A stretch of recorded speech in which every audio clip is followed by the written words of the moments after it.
Mrs. Peerybingle may leave it on record to the end of time that she couldn't say which of them began it, but I say the kettle did. I ought to know, I hope. The kettle began it, full 5 minutes by the little waxy-faced Dutch clock in the corner before the cricket uttered a chirp. As if the clock hadn't finished striking, and the convulsive little haymaker at the top of it, jerking away right and left with a scythe in front of a Moorish palace, hadn't mowed down half an acre of imaginary grass before the cricket joined in at all. Why, I'm not naturally positive, everyone knows that. I wouldn't set my own opinion against the opinion of Mrs. Peerybingle unless I were quite sure on any account whatever. Nothing should induce me, but this is a question of fact, and the fact is that the kettle began it at least 5 minutes before the cricket gave any sign of being in existence. Contradict me, and I'll say 10. Let me narrate exactly how it happened. I should have proceeded to do so in my very first word, but for this plain consideration. If I am to tell a story, I must begin at the beginning, and how is it possible to begin at the beginning without beginning at the kettle? It appeared as if there were a sort of match or trial of skill, you must understand, between the kettle and the cricket, and this is what led to it, and how it came about. Mrs. Peerybingle, going out into the raw twilight, and clicking over the wet stones in a pair of pattens that worked innumerable rough impressions of the first proposition in Euclid all about the yard, Mrs. Peerybingle filled the kettle at the water butt. Presently returning less the pattens, and a good deal less, for they were tall and Mrs. Peerybingle was but short, she set the kettle on the fire, in doing which she lost her temper or mislaid it for an instant, for the water being uncomfortably cold, and in that slippy, slushy, sleety sort of state wherein it seems to penetrate through every kind of substance, patten rings included, had laid hold of Mrs. Peerybingle's toes and even splashed her legs. And when we rather plume ourselves, with reason too, upon our legs, and keep ourselves particularly neat in point of stockings, we find this, for the moment, hard to bear. Besides, the kettle was aggravating and obstinate. It wouldn't allow itself to be adjusted on the top bar, it wouldn't hear of accommodating itself kindly to the knobs of coal, it would lean forward with a drunken air, and dribble, a very idiot of a kettle, on the hearth. It was quarrelsome, and hissed and spluttered morosely at the fire. To sum up all, the lid, resisting Mrs. Peerybingle's fingers, first of all turned topsy-turvy, and then, with an ingenious pertinacity deserving of a better cause, dived sideways in, down to the very bottom of the kettle. And the hull of the Royal George has never made half the monstrous resistance to coming out of the water, which the lid of that kettle employed against Mrs. Peerybingle, before she got it up again. It looked sullen and pig-headed enough even then, carrying its handle with an air of defiance, and cocking its spout pertly and mockingly at Mrs. Peerybingle, as if it said, "I won't boil. Nothing shall induce me." But Mrs. Peerybingle, with restored good humour, dusted her chubby little hands against each other, and sat down before the kettle, laughing. Meantime the jolly blaze uprose and fell, flashing and gleaming on the little haymaker at the top of the Dutch clock, until one might have thought he stood stock still before the Moorish palace, and nothing was in motion but the flame. He was on the move, however, and had his spasms 2 to the second all right and regular, but his sufferings when the clock was going to strike were frightful to behold, and when a cuckoo looked out of a trapdoor in the palace and gave note 6 times, it shook him each time like a spectral voice, or like a something wiry plucking at his legs. It was not until a violent commotion and a whirring noise among the weights and ropes below him had quite subsided, that this terrified haymaker became himself again, nor was he startled without reason, for these rattling, bony skeletons of clocks are very disconcerting in their operation, and I wonder very much how any set of men, but most of all how Dutchmen, can have had a liking to invent them. For there is a popular belief that Dutchmen love broad cases and much clothing for their own lower selves, and they might know better than to leave their clocks so very lank and unprotected, surely. Now it was, you observe, that the kettle began to spend the evening, now it was that the kettle, growing mellow and musical, began to have irrepressible gurglings in its throat, and to indulge in short vocal snorts, which it checked in the bud, as if it hadn't quite made up its mind yet, to be good company. Now it was that after 2 or 3 such vain attempts to stifle its convivial sentiments, it threw off all moroseness, all reserve, and burst into a stream of song so cosy and hilarious, as never maudlin nightingale yet formed the least idea of. So plain too, bless you, you might have understood it like a book, better than some books you and I could name perhaps, with its warm breath gushing forth in a light cloud which merrily and gracefully ascended a few feet, then hung about the chimney corner as its own domestic heaven. It trolled its song with that strong energy of cheerfulness, that its iron body hummed and stirred upon the fire.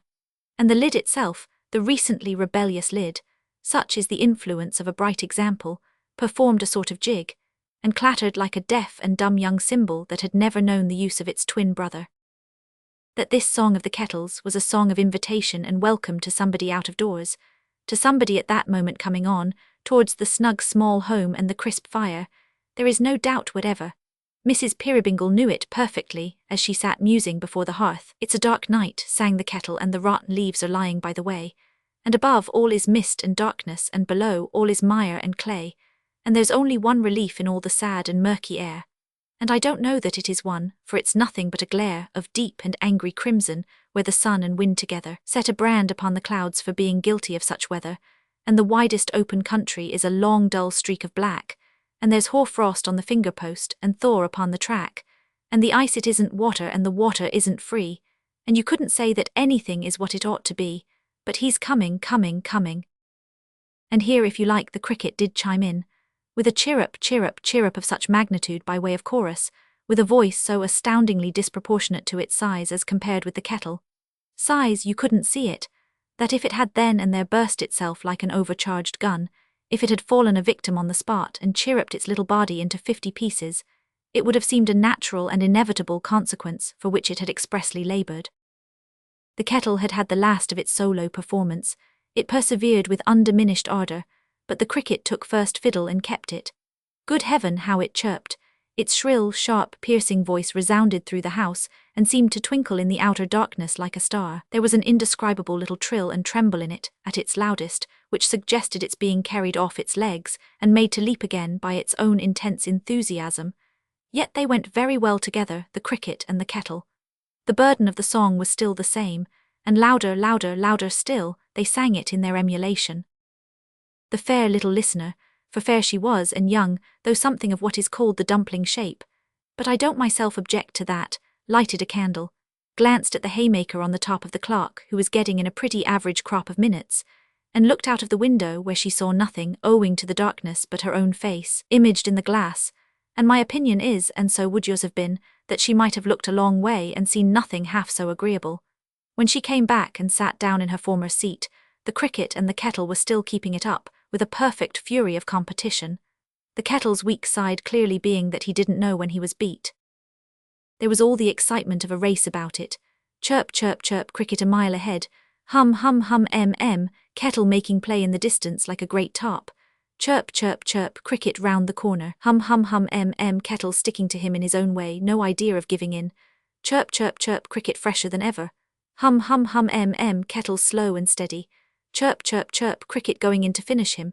Hum, hum, hum, kettle not to be finished, until at last they got so jumbled together, in the hurry-scurry, helter-skelter of the match, that whether the kettle chirped and the cricket hummed, or the cricket chirped and the kettle hummed, or they both chirped and both hummed, it would have taken a clearer head than yours or mine to have decided with anything like certainty. But of this there is no doubt, that the kettle and the cricket at one and the same moment, and by some power of amalgamation best known to themselves, sent each his fireside song of comfort streaming into a ray of the candle that shone out through the window, and a long way down the lane. And this light, bursting on a certain person who on the instant approached towards it through the gloom, expressed the whole thing to him, literally in a twinkling, and cried, "Welcome home, old fellow. Welcome home, my boy." AI 024B. This end attained, the kettle, being dead beat, boiled over and was taken off the fire. Mrs. Peerybingle then went running to the door, where, what with the wheels of a cart, the tramp of a horse, the voice of a man, the tearing in and out of an excited dog, and the surprising and mysterious appearance of a baby, there was soon the very what's-his-name to pay. Where the baby came from, or how Mrs. Peerybingle got hold of it in that flash of time, I don't know, but a live baby there was in Mrs. Peerybingle's arms, and a pretty tolerable amount of pride she seemed to have in it, when she was drawn gently to the fire by a sturdy figure of a man, much taller and much older than herself, who had to stoop a long way down to kiss her. But she was worth the trouble. 6'6" with the lumbago might have done it. "Oh goodness, John," said Mrs. P., "what a state you're in with the weather." He was something the worse for it, undeniably. The thick mist hung in clots upon his eyelashes like candied thaw, and between the fog and fire together there were rainbows in his very whiskers. Why, you see, Dart, John made answer slowly as he unrolled a shawl from about his throat and warmed his hands. It ain't exactly summer weather, so no wonder. I wish you wouldn't call me Dart, John. I don't like it, said Mrs. Peerybingle, pouting in a way that clearly showed she did like it very much. Why, what else are you? Returned John, looking down upon her with a smile and giving her waist as light a squeeze as his huge hand and arm could give. A Dart, and here he glanced at the baby. A Dart and Kerry, I won't say it for fear I should spoil it, but I was very near a joke. I don't know as ever I was nearer. He was often near to something or other very clever by his own account, this lumbering, slow, honest John, this John so heavy but so light of spirit, so rough upon the surface but so gentle at the core, so dull without, so quick within, so stolid but so good. O Mother Nature, give thy children the true poetry of heart that hid itself in this poor Carrier's breast. He was but a carrier, by the way, and we can bear to have them talking prose and leading lives of prose, and bear to bless thee for their company. It was pleasant to see Dart, with her little figure and her baby in her arms, a very doll of a baby, glancing with a coquettish thoughtfulness at the fire, and inclining her delicate little head just enough on one side to let it rest in an odd, half-natural, half-affected, wholly nestling and agreeable manner on the great rugged figure of the carrier. It was pleasant to see him, with his tender awkwardness, endeavouring to adapt his rude support to her slight need, and make his burly middle age a leaning staff not inappropriate to her blooming youth. It was pleasant to observe how Tilly Slowboy, waiting in the background for the baby, took special cognizance, though in her earliest teens, of this grouping, and stood with her mouth and eyes wide open, and her head thrust forward, taking it in as if it were air. Nor was it less agreeable to observe how John the carrier, reference being made by Dart to the aforesaid baby, checked his hand when on the point of touching the infant, as if he thought he might crack it, and bending down, surveyed it from a safe distance, with a kind of puzzled pride, such as an amiable mastiff might be supposed to show if he found himself, one day, the father of a young canary. Ain't he beautiful, John? Don't he look precious in his sleep? Very precious, said John, very much so. He generally is asleep, ain't he? Lord John, good gracious, no. Oh, said John, pondering, I thought his eyes was generally shut. Halloa. Goodness, John, how you startle one. It ain't right for him to turn 'em up in that way, said the astonished carrier, is it? See how he's winking with both of 'em at once, and look at his mouth. Why, he's gasping like a gold and silver fish. You don't deserve to be a father, you don't, said Dart with all the dignity of an experienced matron. But how should you know what little complaints children are troubled with, John? You wouldn't so much as know their names, you stupid fellow. And when she had turned the baby over on her left arm, and had slapped its back as a restorative, she pinched her husband's ear, laughing. No, said John, pulling off his outer coat. It's very true, Dart, I don't know much about it. I only know that I've been fighting pretty stiffly with the wind tonight. It's been blowing northeast straight into the cart the whole way home. Poor old man, so it has, cried Mrs. Peerybingle, instantly becoming very active. Here, take the precious darling Tilly while I make myself of some use. Bless it, I could smother it with kissing it, I could. Hi then, good dog, hi bark, sir boy, only let me make the tea first, John, and then I'll help you with the parcels like a busy bee. How doth thee little and all the rest of it, you know, John. Did you ever learn how doth the little when you went to school, John? AI 030B. Not to quite know it, John returned. I was very near it once, but I should only have spoilt it, I dare say. Ha ha, laughed Dart. She had the blithest little laugh you ever heard. What a dear old darling of a dunce you are, John, to be sure.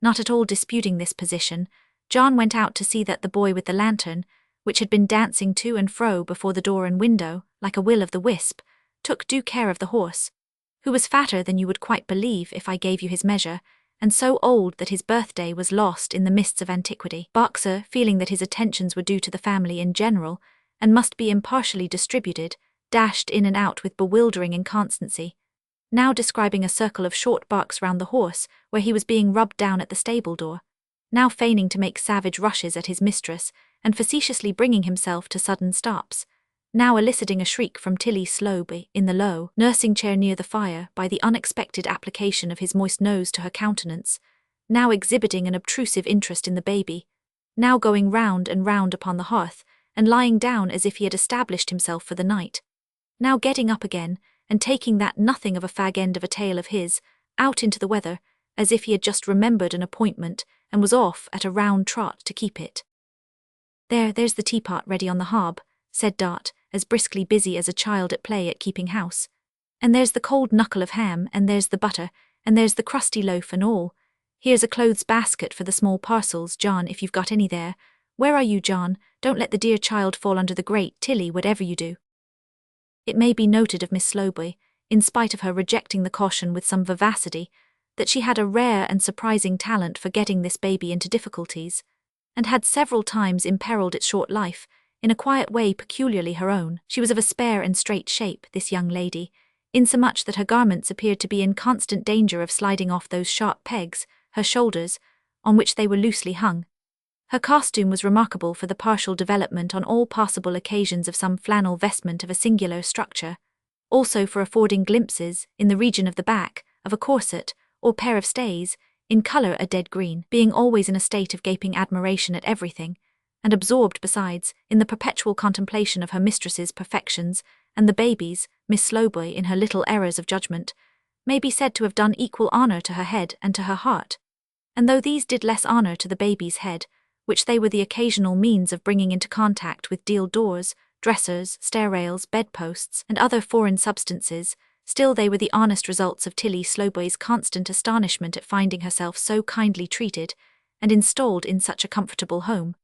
For the maternal and paternal Slowboy were alike unknown to fame, and Tilly had been bred by public charity, a foundling, which word, though only differing from fondling by one vowel's length, is very different in meaning, and expresses quite another thing. To have seen little Mrs. Peerybingle come back with her husband, tugging at the clothes basket, and making the most strenuous exertions to do nothing at all, for he carried it, would have amused you almost as much as it amused him. It may have entertained the cricket too, for anything I know, but certainly it now began to chirp again vehemently. "Heyday," said John in his slow way, "it's merrier than ever tonight, I think." "And it's sure to bring us good fortune, John. It always has done so. To have a cricket on the hearth is the luckiest thing in all the world." John looked at her as if he had very nearly got the thought into his head that she was his cricket in chief, and he quite agreed with her. But it was probably one of his narrow escapes, for he said nothing. "The first time I heard its cheerful little note, John, was on that night when you brought me home, when you brought me to my new home here, its little mistress. Nearly a year ago, you recollect, John?" Oh yes, John remembered, I should think so.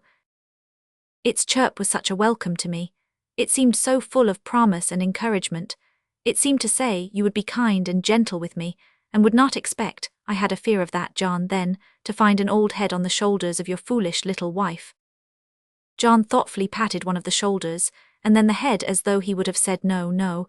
He had had no such expectation. He had been quite content to take them as they were. And really he had reason. They were very comely.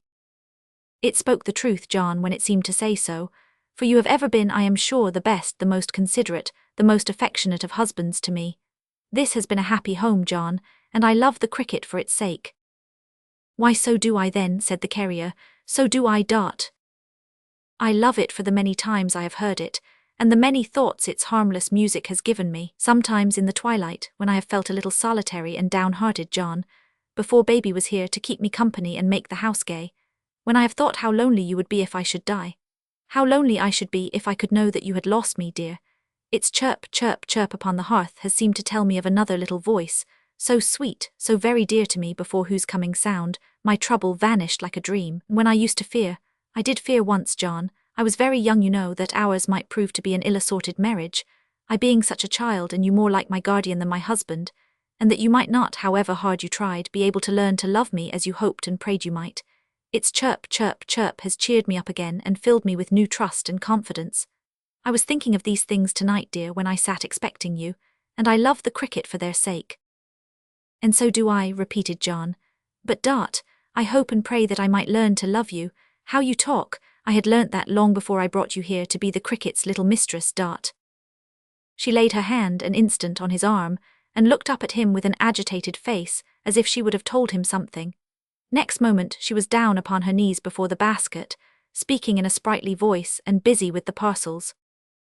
"There are not many of them tonight, John, but I saw some goods behind the cart just now, and though they give more trouble perhaps, still they pay as well, so we have no reason to grumble, have we?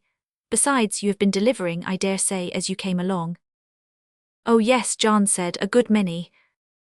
Why, what's this round box? Heart alive, John, it's a wedding cake. Leave a woman alone to find out that, said John admiringly.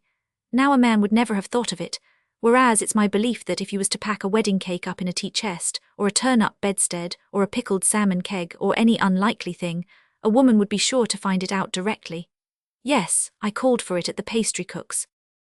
And it weighs I don't know what, whole hundredweights, cried Dart, making a great demonstration of trying to lift it. Whose is it, John? Where is it going? Read the writing on the other side, said John. Why, John, my goodness, John. Ah, who'd have thought it, John returned. You never mean to say, pursued Dart, sitting on the floor and shaking her head at him, that it's Gruff and Tackleton the toymaker. John nodded. Mrs. Peerybingle nodded also, 50 times at least. Not in assent, in dumb and pitying amazement, screwing up her lips the while with all their little force they were never made for screwing up. I am clear of that, and looking the good carrier through and through in her abstraction. Miss Slowboy, in the meantime, who had a mechanical power of reproducing scraps of current conversation for the delectation of the baby, with all the sense struck out of them, and all the nouns changed into the plural number, inquired aloud of that young creature. Was it Gruff's and Tackleton's the toymakers then, and would it call at pastry cooks for wedding cakes? And did its mothers know the boxes when its fathers brought them homes? And so on. And that is really to come about, said Dart. Why, she and I were girls at school together, John. He might have been thinking of her, or nearly thinking of her perhaps, as she was in that same school time. He looked upon her with a thoughtful pleasure, but he made no answer. And he's as old, as unlike her. Why, how many years older than you is Gruff and Tackleton, John? How many more cups of tea shall I drink tonight at one sitting than Gruff and Tackleton ever took in 4, I wonder? Replied John good-humouredly, as he drew a chair to the round table and began at the cold ham. As to eating, I eat but little, but that little I enjoy, Dart. Even this, his usual sentiment at meal times, one of his innocent delusions, for his appetite was always obstinate and flatly contradicted him, awoke no smile in the face of his little wife, who stood among the parcels, pushing the cake box slowly from her with her foot, and never once looked, though her eyes were cast down too, upon the dainty shoe she generally was so mindful of. Absorbed in thought, she stood there, heedless alike of the tea and John, although he called to her, and rapped the table with his knife to startle her, until he rose and touched her on the arm, when she looked at him for a moment and hurried to her place behind the tea-board, laughing at her negligence, but not as she had laughed before. The manner and the music were quite changed. The cricket, too, had stopped. Somehow the room was not so cheerful as it had been, nothing like it. So these are all the parcels, are they, John? She said, breaking a long silence which the honest carrier had devoted to the practical illustration of one part of his favourite sentiment, certainly enjoying what he ate if it couldn't be admitted that he ate but little. So these are all the parcels, are they, John? That's all, said John. Why no, laying down his knife and fork and taking a long breath, I declare I've clean forgotten the old gentleman. The old gentleman. In the cart, said John. He was asleep among the straw the last time I saw him. I've very nearly remembered him twice since I came in, but he went out of my head again. Halloa, yehip there, rouse up, that's my hearty. John said these latter words, outside the door, whither he had hurried with the candle in his hand. Miss Slowboy, conscious of some mysterious reference to the old gentleman, and connecting in her mystified imagination certain associations of a religious nature with the phrase, was so disturbed, that hastily rising from the low chair by the fire to seek protection near the skirts of her mistress, and coming into contact, as she crossed the doorway with an ancient stranger, she instinctively made a charge or butt at him with the only offensive instrument within her reach. This instrument happening to be the baby, great commotion and alarm ensued, which the sagacity of Boxer rather tended to increase, for that good dog, more thoughtful than his master, had it seemed been watching the old gentleman in his sleep lest he should walk off with a few young poplar trees that were tied up behind the cart, and he still attended on him very closely, worrying his gaiters in fact, and making dead sets at the buttons. You're such an undeniable good sleeper, sir, said John when tranquillity was restored. In the meantime the old gentleman had stood bareheaded and motionless in the centre of the room, that I have half a mind to ask you where the other 6 are, only that would be a joke, and I know I should spoil it. Very near though, murmured the carrier with a chuckle. very near. The stranger, who had long white hair, good features, singularly bold and well-defined for an old man, and dark, bright, penetrating eyes, looked round with a smile and saluted the carrier's wife by gravely inclining his head. His garb was very quaint and odd, a long, long way behind the time. Its hue was brown all over. In his hand he held a great brown club or walking stick, and striking this upon the floor it fell asunder and became a chair, on which he sat down quite composedly. "There," said the carrier, turning to his wife, "that's the way I found him, sitting by the roadside, upright as a milestone, and almost as deaf." "Sitting in the open air, John." "In the open air," replied the carrier, "just at dusk. Carriage paid," he said, and gave me 18pence. Then he got in, and there he is." "He's going, John, I think." "Not at all, he was only going to speak." "If you please, I was to be left till called for," said the stranger mildly. "Don't mind me." With that he took a pair of spectacles from one of his large pockets, and a book from another, and leisurely began to read, making no more of Boxer than if he had been a house lamb. The carrier and his wife exchanged a look of perplexity. The stranger raised his head, and glancing from the latter to the former said, "Your daughter, my good friend." "Wife," returned John. "Niece," said the stranger. "Wife," roared John. "Indeed," observed the stranger, "surely very young." He quietly turned over and resumed his reading, but before he could have read 2 lines, he again interrupted himself to say, "Baby yours." John gave him a gigantic nod, equivalent to an answer in the affirmative delivered through a speaking trumpet. "Girls." "Boy," roared John. "Also very young, eh?"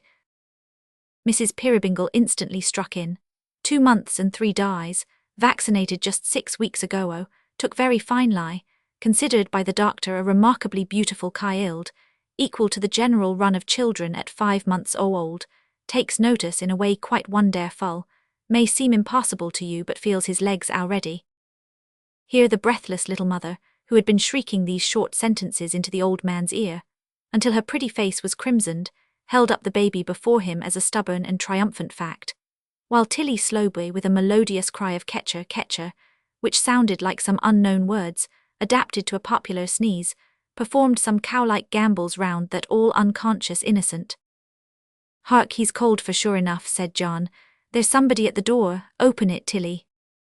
Before she could reach it, however, it was opened from without, being a primitive sort of door with a latch that anyone could lift if he chose, and a good many people did choose, I can tell you, for all kinds of neighbours liked to have a cheerful word or two with the carrier, though he was no great talker for the matter of that. Being opened, it gave admission to a little, meagre, thoughtful, dingy-faced man, who seemed to have made himself a greatcoat from the sackcloth covering of some old box, for when he turned to shut the door and keep the weather out, he disclosed upon the back of that garment the inscription G and T in large black capitals, also the word glass in bold characters.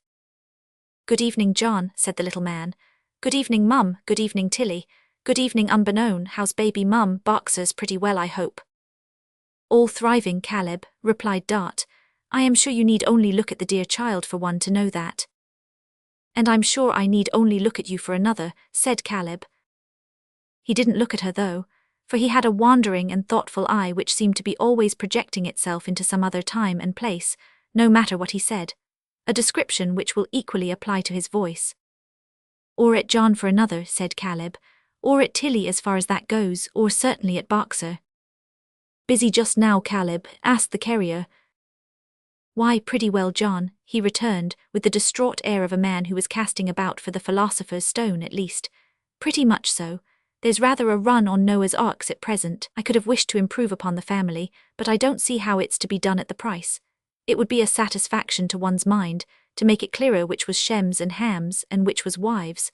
Flies aren't on that scale neither, as compared with elephants, you know. Ah, well, have you got anything in the parcel line for me, John?" The carrier put his hand into a pocket of the coat he had taken off, and brought out, carefully preserved in moss and paper, a tiny flower pot. "There it is," he said, adjusting it with great care, "not so much as a leaf damaged, full of buds." Caleb's dull eye brightened as he took it and thanked him. "Dear Caleb," said the carrier, Very dear at this season. Never mind that, it would be cheap to me whatever it cost, returned the little man. Anything else, John? A small box, replied the carrier. Here you are. For Caleb Plummer, said the little man, spelling out the direction. With cash, John, I don't think it's for me. With care, returned the carrier, looking over his shoulder. Where do you make out cash? Oh, to be sure, said Caleb. It's all right, with care, yes, that's mine. It might have been with cash indeed if my dear boy in the golden South Americas had lived, John. You loved him like a son, didn't you? You needn't say you did, I know, of course. Caleb Plummer, with care. Yes, it's all right. It's a box of doll's eyes for my daughter's work. I wish it was her own sight in a box, John. I wish it was or could be, cried the carrier. Thankee, said the little man. You speak very hearty. To think that she should never see the dolls and them a staring at her so bold all day long, that's where it cuts. What's the damage, John? I'll damage you, said John, if you inquire, very near. Well, it's like you to say so, observed the little man. It's your kind way, let me see, I think that's all. I think not, said the carrier, try again. Something for our governor, eh? Said Caleb after pondering a little while. To be sure, that's what I came for, but my head's so running on them arks and things. He hasn't been here, has he? Not he, returned the carrier. He's too busy courting. He's coming round though, said Caleb, for he told me to keep on the near side of the road going home, and it was 10 to 1 he'd take me up. I had better go, by the by. You couldn't have the goodness to let me pinch Boxer's tail, Mum, for half a moment, could you? Why, Caleb, what a question. Oh, never mind, Mum, said the little man. He mightn't like it perhaps. There's a small order just come in for barking dogs, and I should wish to go as close to nater as I could for 6pence. That's all, never mind, Mum. It happened opportunely, that Boxer, without receiving the proposed stimulus, began to bark with great zeal. But as this implied the approach of some new visitor, Caleb, postponing his study from the life to a more convenient season, shouldered the round box and took a hurried leave. He might have spared himself the trouble, for he met the visitor upon the threshold. Oh, you are here, are you? Wait a bit, I'll take you home. John Peerybingle, my service to you, more of my service to your pretty wife. Handsomer every day, better too, if possible, and younger, mused the speaker in a low voice. That's the devil of it. I should be astonished at your paying compliments, Mr. Tackleton, said Dart, not with the best grace in the world, but for your condition.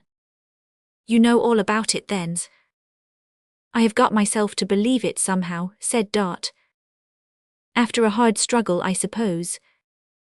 Very.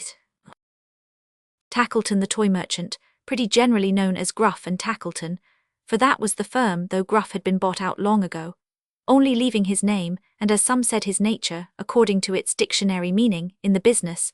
Tackleton the toy merchant was a man whose vocation had been quite misunderstood by his parents and guardians. If they had made him a money-lender, or a sharp attorney, or a sheriff's officer, or a broker, he might have sown his discontented oats in his youth, and after having had the full run of himself in ill-natured transactions, might have turned out amiable at last for the sake of a little freshness and novelty.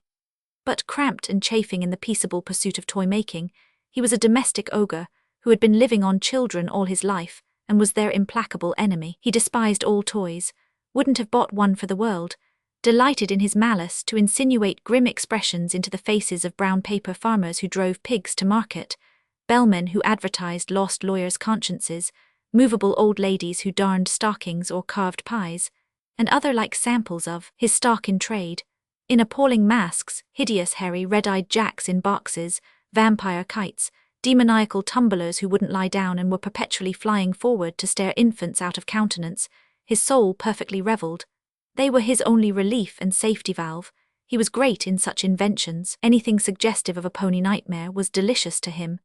He had even lost money, and he took to that toy very kindly, by getting up goblin slides for magic lanterns, whereon the powers of darkness were depicted as a sort of supernatural shellfish with human faces. In intensifying the portraiture of giants, he had sunk quite a little capital, and though no painter himself, he could indicate, for the instruction of his artists, with a piece of chalk, a certain furtive leer for the countenances of those monsters, that was safe to destroy the peace of mind of any young gentleman between the ages of 6 and 11, for the whole Christmas or midsummer vacation. What he was in toys he was, as most men are in all other things. You may easily suppose, therefore, that within the great green cape, which reached down to the calves of his legs, there was buttoned up to the chin an uncommonly pleasant fellow, and that he was about as choice a spirit and as agreeable a companion as ever stood in a pair of bull-headed-looking boots with mahogany-coloured tops. Still, Tackleton, the toy merchant, was going to be married. In spite of all this, he was going to be married, and to a young wife too, a beautiful young wife.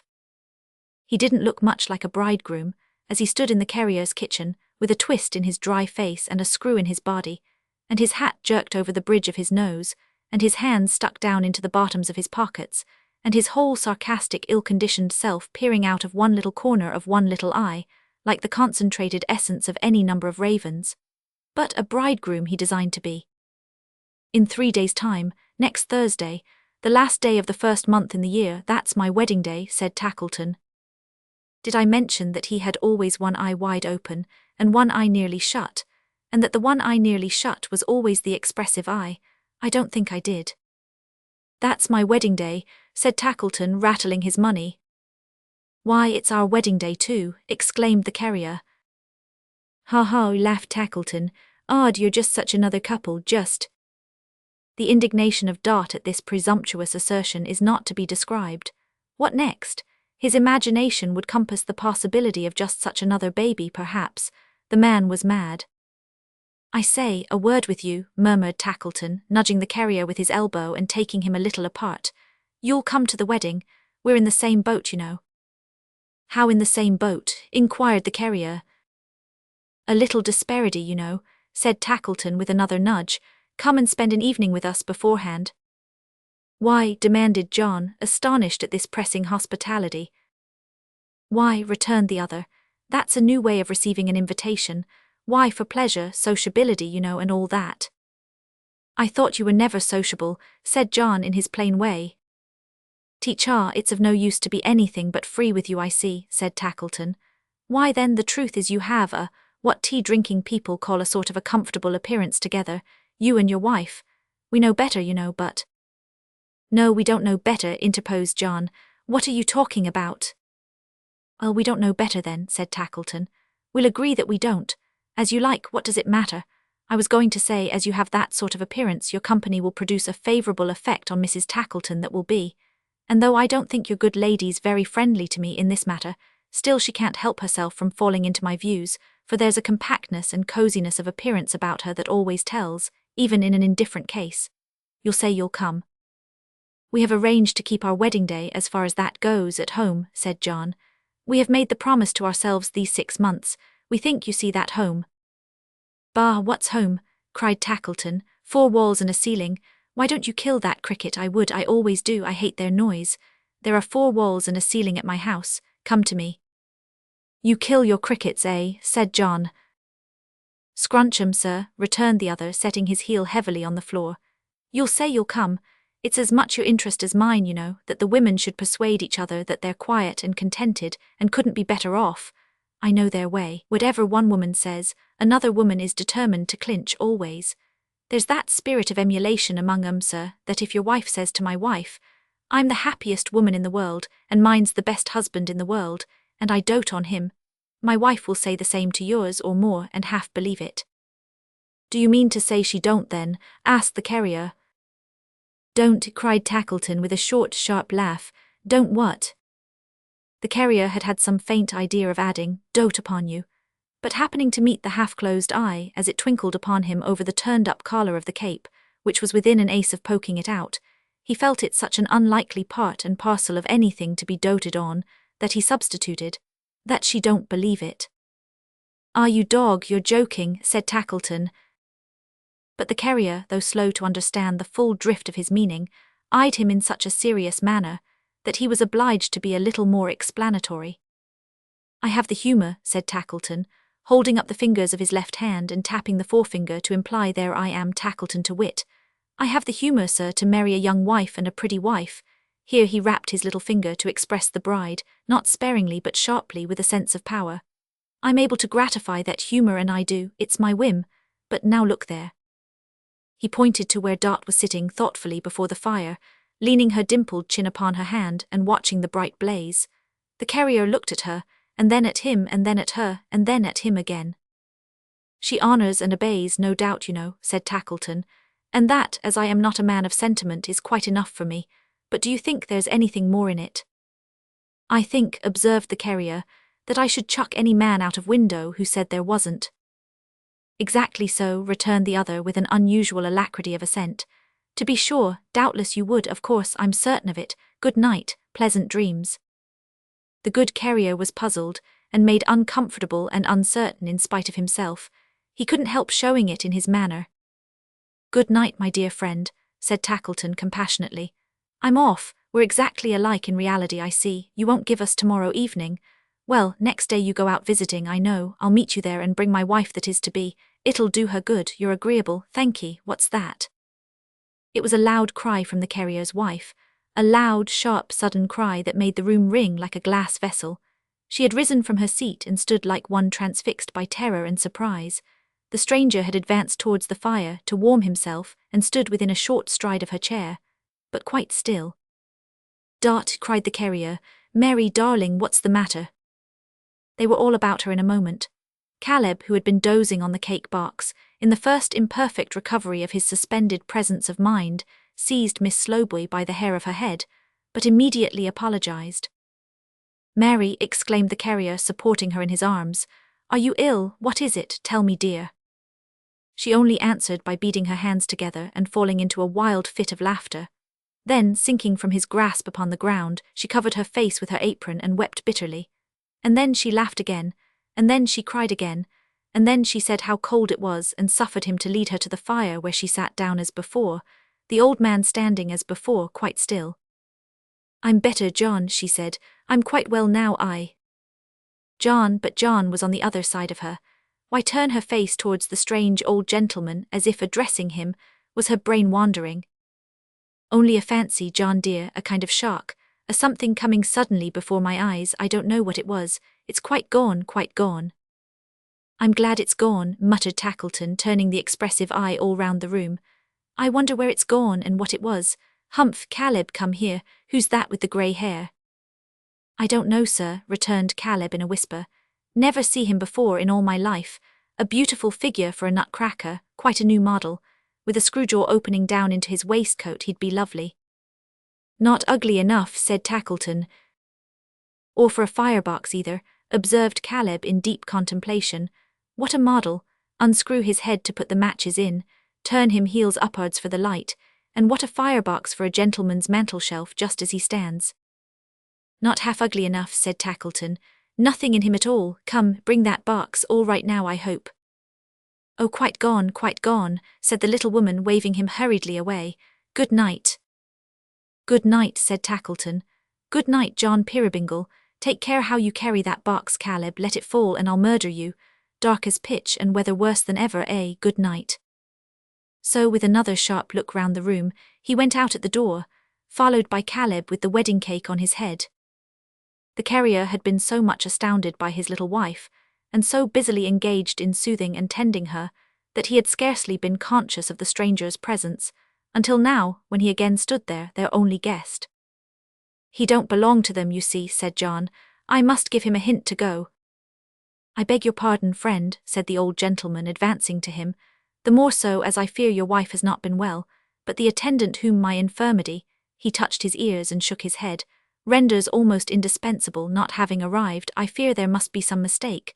The bad night which made the shelter of your comfortable cart, may I never have a worse, so acceptable, is still as bad as ever. Would you in your kindness suffer me to rent a bed here? Yes, cried Dart. Yes, certainly. Oh, said the carrier, surprised by the rapidity of this consent. Well, I don't object, but still I'm not quite sure that. Hush, she interrupted. Dear John. Why, he's stone deaf, urged John. I know he is, but yes, sir, certainly. Yes, certainly, I'll make him up a bed directly, John. As she hurried off to do it, the flutter of her spirits and the agitation of her manner were so strange that the carrier stood looking after her, quite confounded. Did its mothers make it up a beds then? Cried Miss Slowboy to the baby. And did its hair grow brown and curly when its caps was lifted off and frighten it, a precious pets, a sitting by the fires?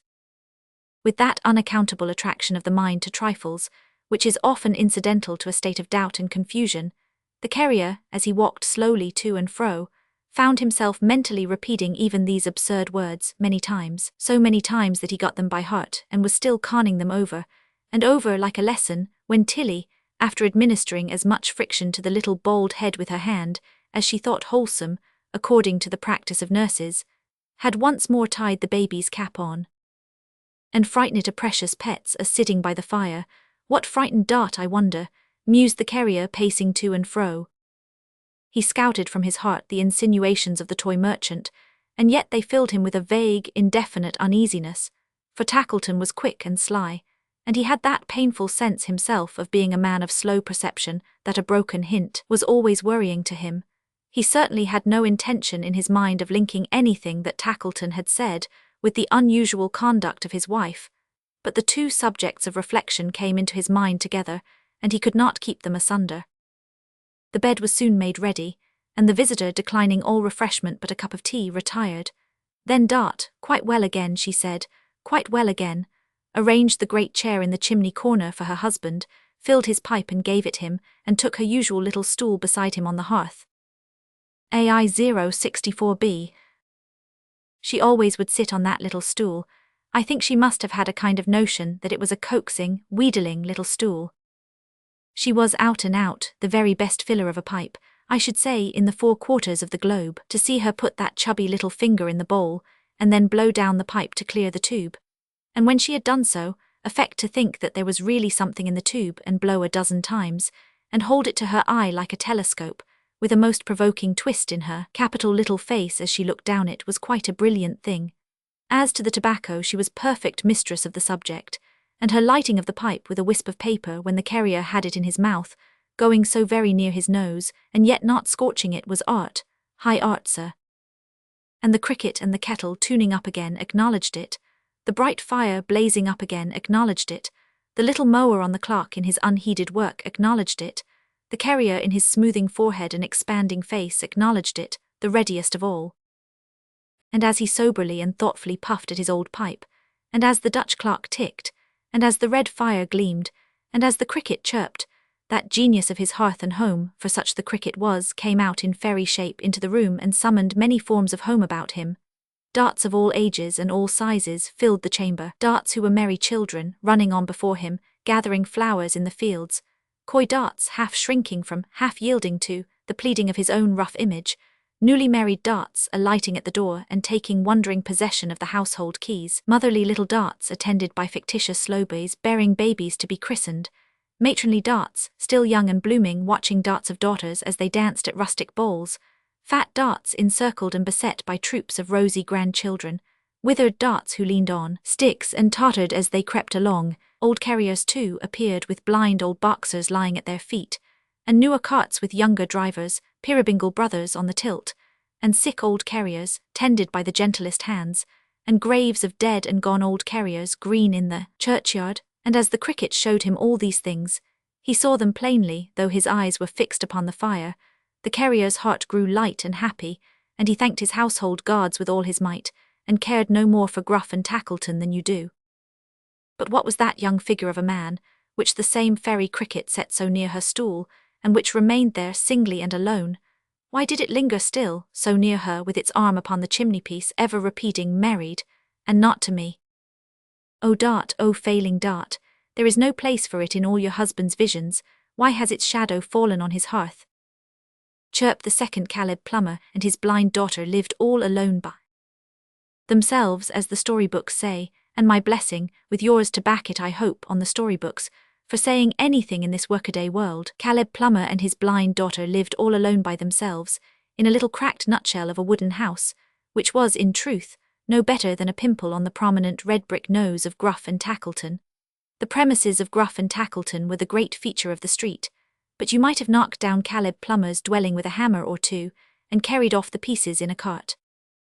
If anyone had done the dwelling-house of Caleb Plummer the honour to miss it after such an inroad, it would have been, no doubt, to commend its demolition as a vast improvement. It stuck to the premises of Gruff and Tackleton, like a barnacle to a ship's keel, or a snail to a door, or a little bunch of toadstools to the stem of a tree. But it was the germ from which the full-grown trunk of Gruff and Tackleton had sprung, and under its crazy roof, the gruff before last had in a small way made toys for a generation of old boys and girls who had played with them and found them out and broken them and gone to sleep.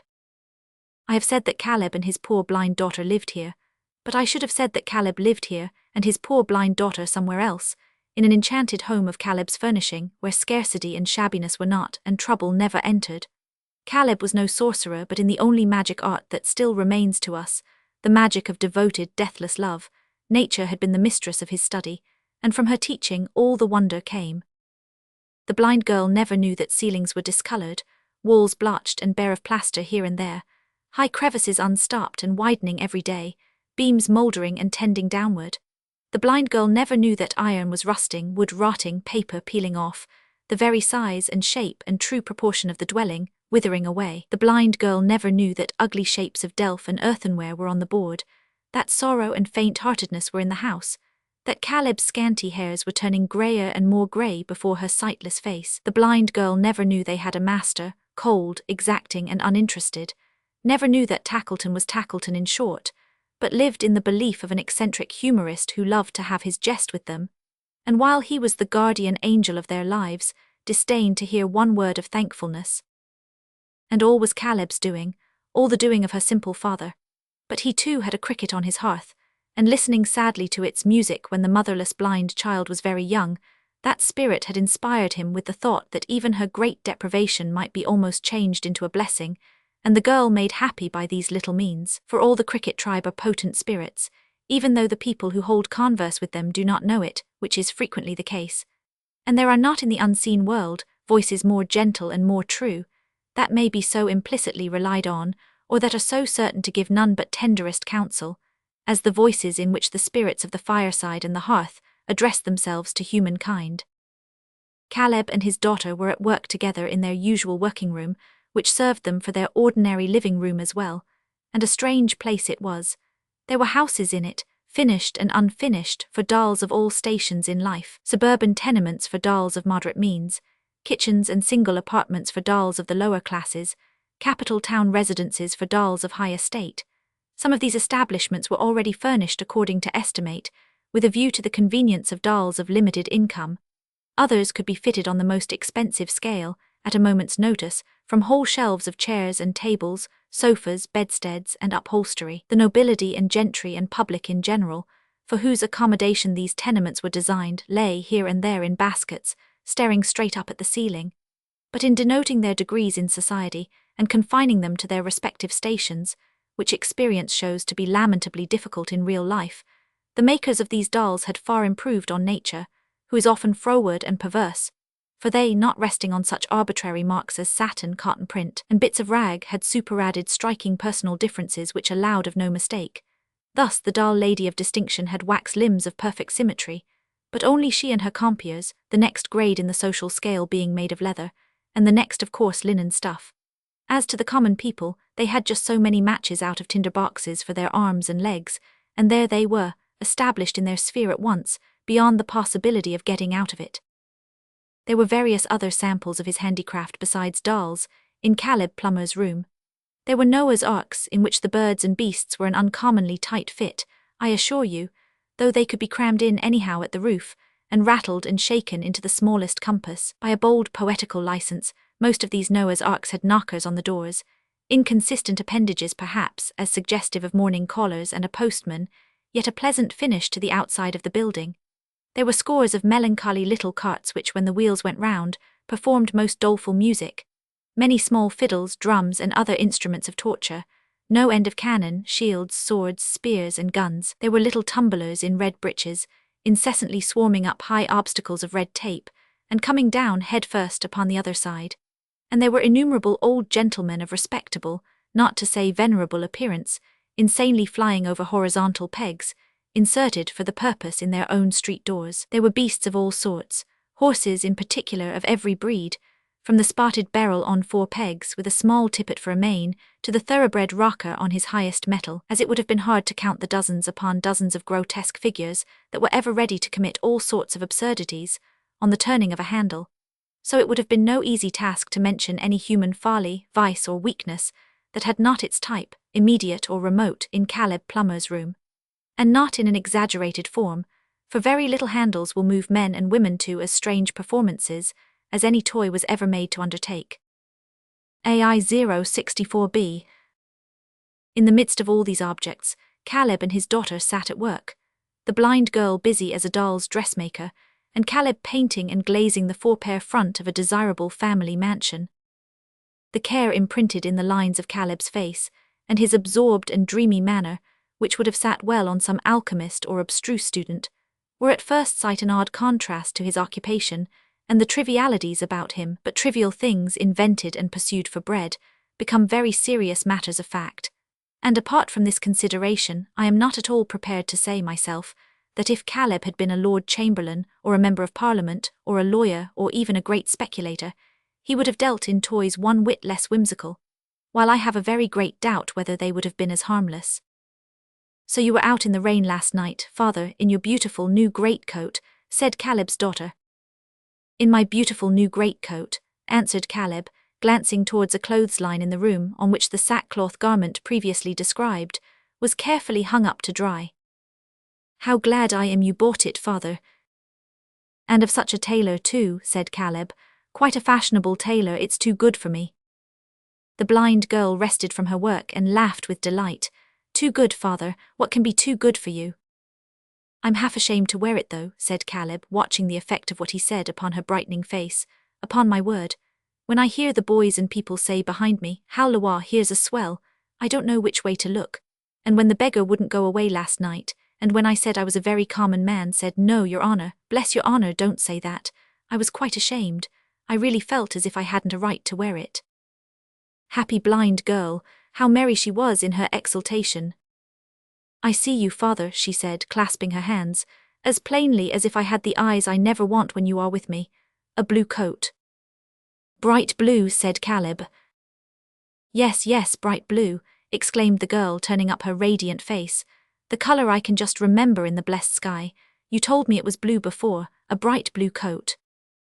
Made loose to the figure, suggested Caleb. Yes, loose to the figure, cried the blind girl, laughing heartily. And in it you, dear father, with your merry eye, your smiling face, your free step, and your dark hair, looking so young and handsome. Halloa, halloa, said Caleb, I shall be vain presently. I think you are already, cried the blind girl, pointing at him in her glee. I know you, father, ha ha ha, I've found you out, you see. How different the picture in her mind from Caleb as he sat observing her. She had spoken of his free step. She was right in that. For years and years, he never once had crossed that threshold at his own slow pace, but with a footfall counterfeited for her ear. And never had he, when his heart was heaviest, forgotten the light tread that was to render her so cheerful and courageous. Heaven knows, but I think Caleb's vague bewilderment of manner may have half originated in his having confused himself about himself and everything around him, for the love of his blind daughter. How could the little man be otherwise than bewildered, after labouring for so many years to destroy his own identity, and that of all the objects that had any bearing on it?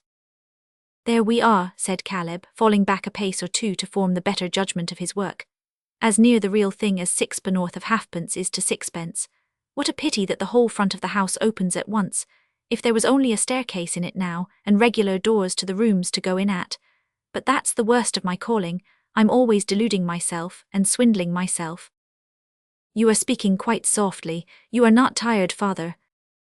Tired, echoed Caleb with a great burst of animation. What should tire me, Bertha? I was never tired. What does it mean? To give the greater force to his words, he checked himself in an involuntary imitation of two half-length stretching and yawning figures on the mantelshelf, who were represented as in one eternal state of weariness from the waist upwards, and hummed a fragment of a song. It was a bacchanalian song, something about a sparkling bowl, and he sang it with an assumption of a devil-may-care voice that made his face 1,000 times more meagre and more thoughtful than ever. What you're singing, are you? Said Tackleton, putting his head in at the door. Go it, I can't sing. Nobody would have suspected him of it. He hadn't what is generally termed a singing face by any means. I can't afford to sing, said Tackleton. I'm glad you can. I hope you can afford to work too. Hardly time for both, I should think. If you could only see him, Bertha, how he's winking at me, whispered Caleb. Such a man to joke. You'd think if you didn't know him he was in earnest, wouldn't you now? The blind girl smiled and nodded. The bird that can sing and won't sing must be made to sing, they say, grumbled Tackleton. What about the owl that can't sing and oughtn't to sing and will sing? Is there anything that he should be made to do? The extent to which he's winking at this moment, whispered Caleb to his daughter. Oh my gracious! Always merry and light-hearted with us, cried the smiling Bertha. Oh, you're there, are you? Answered Tackleton. Poor idiot. He really did believe she was an idiot, and he founded the belief, I can't say whether consciously or not, upon her being fond of him. Well, and being there, how are you? Said Tackleton in his grudging way. Oh, well, quite well, and as happy as even you can wish me to be, as happy as you would make the whole world if you could. Poor idiot, muttered Tackleton, no gleam of reason, not a gleam. The blind girl took his hand and kissed it, held it for a moment in her own two hands, and laid her cheek against it tenderly before releasing it. There was such unspeakable affection and such fervent gratitude in the act, that Tackleton himself was moved to say, in a milder growl than usual, What's the matter now? I stood it close beside my pillow when I went to sleep last night, and remembered it in my dreams. And when the day broke and the glorious red sun, the red sun, father. Red in the mornings and the evenings, Bertha, said poor Caleb, with a woeful glance at his employer. When it rose and the bright light I almost fear to strike myself against in walking, came into the room, I turned the little tree towards it, and blessed heaven for making things so precious, and blessed you for sending them to cheer me. Bedlam broke loose, said Tackleton under his breath. We shall arrive at the strait waistcoat and mufflers soon, we're getting on. Caleb, with his hands hooked loosely in each other, stared vacantly before him while his daughter spoke, as if he really were uncertain, I believe he was, whether Tackleton had done anything to deserve her thanks or not. If he could have been a perfectly free agent at that moment, required on pain of death, to kick the toy merchant or fall at his feet, according to his merits, I believe it would have been an even chance which course he would have taken. Yet Caleb knew that with his own hands he had brought the little rose tree home for her, so carefully, and that with his own lips he had forged the innocent deception which should help to keep her from suspecting how much, how very much, he every day denied himself, that she might be the happier. Bertha, said Tackleton, assuming for the nonce a little cordiality, come here. Oh, I can come straight to you, you needn't guide me, she rejoined. Shall I tell you a secret, Bertha? If you will, she answered eagerly. How bright the darkened face, how adorned with light the listening head. This is the day on which little what's-her-name, the spoilt child, Peerybingle's wife, pays her regular visit to you, makes her fantastic picnic here, ain't it? Said Tackleton with a strong expression of distaste for the whole concern. Yes, replied Bertha, this is the day. I thought so, said Tackleton. I should like to join the party. Do you hear that, father? Cried the blind girl in an ecstasy. Yes, yes, I hear it, murmured Caleb with the fixed look of a sleepwalker, but I don't believe it. It's one of my lies, I've no doubt. You see, I want to bring the Peerybingles a little more into company with May Fielding, said Tackleton. I am going to be married to May. Married, cried the blind girl, starting from him. She's such a confounded idiot, muttered Tackleton, that I was afraid she'd never comprehend me. Ah, Bertha, married, church, parson, clerk, beadle, glasscoach, bells, breakfast, bride-cake, favours, marrow-bones, cleavers, and all the rest of the tomfoolery. A wedding, you know, a wedding. Don't you know what a wedding is? I know, replied the blind girl in a gentle tone. I understand. Do you? Muttered Tackleton. It's more than I expected. Well, on that account I want to join the party and to bring May and her mother. I'll send in a little something or other before the afternoon. A cold leg of mutton or some comfortable trifle of that sort. You'll expect me. Yes, she answered.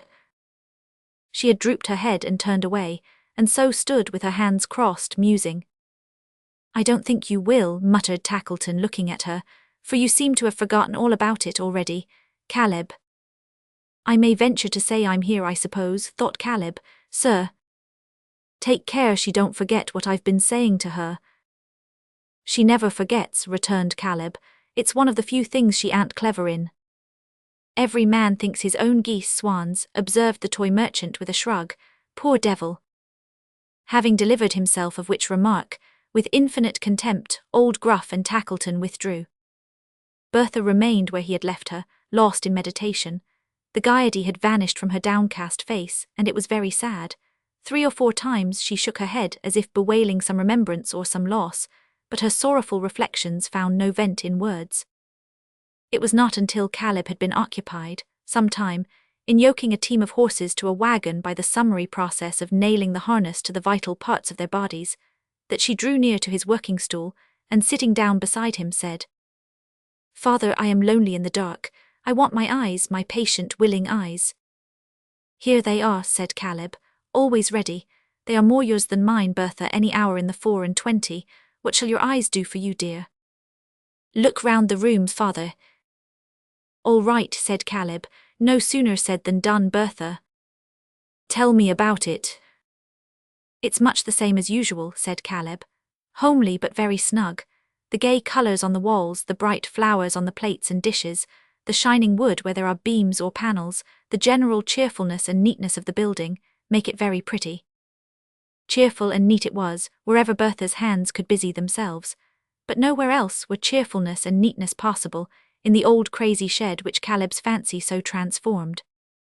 "You have your working dress on, and are not so gallant as when you wear the handsome coat," said Bertha, touching him.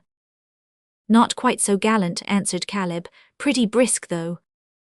"Father," said the blind girl, drawing close to his side and stealing one arm round his neck, "tell me something about May.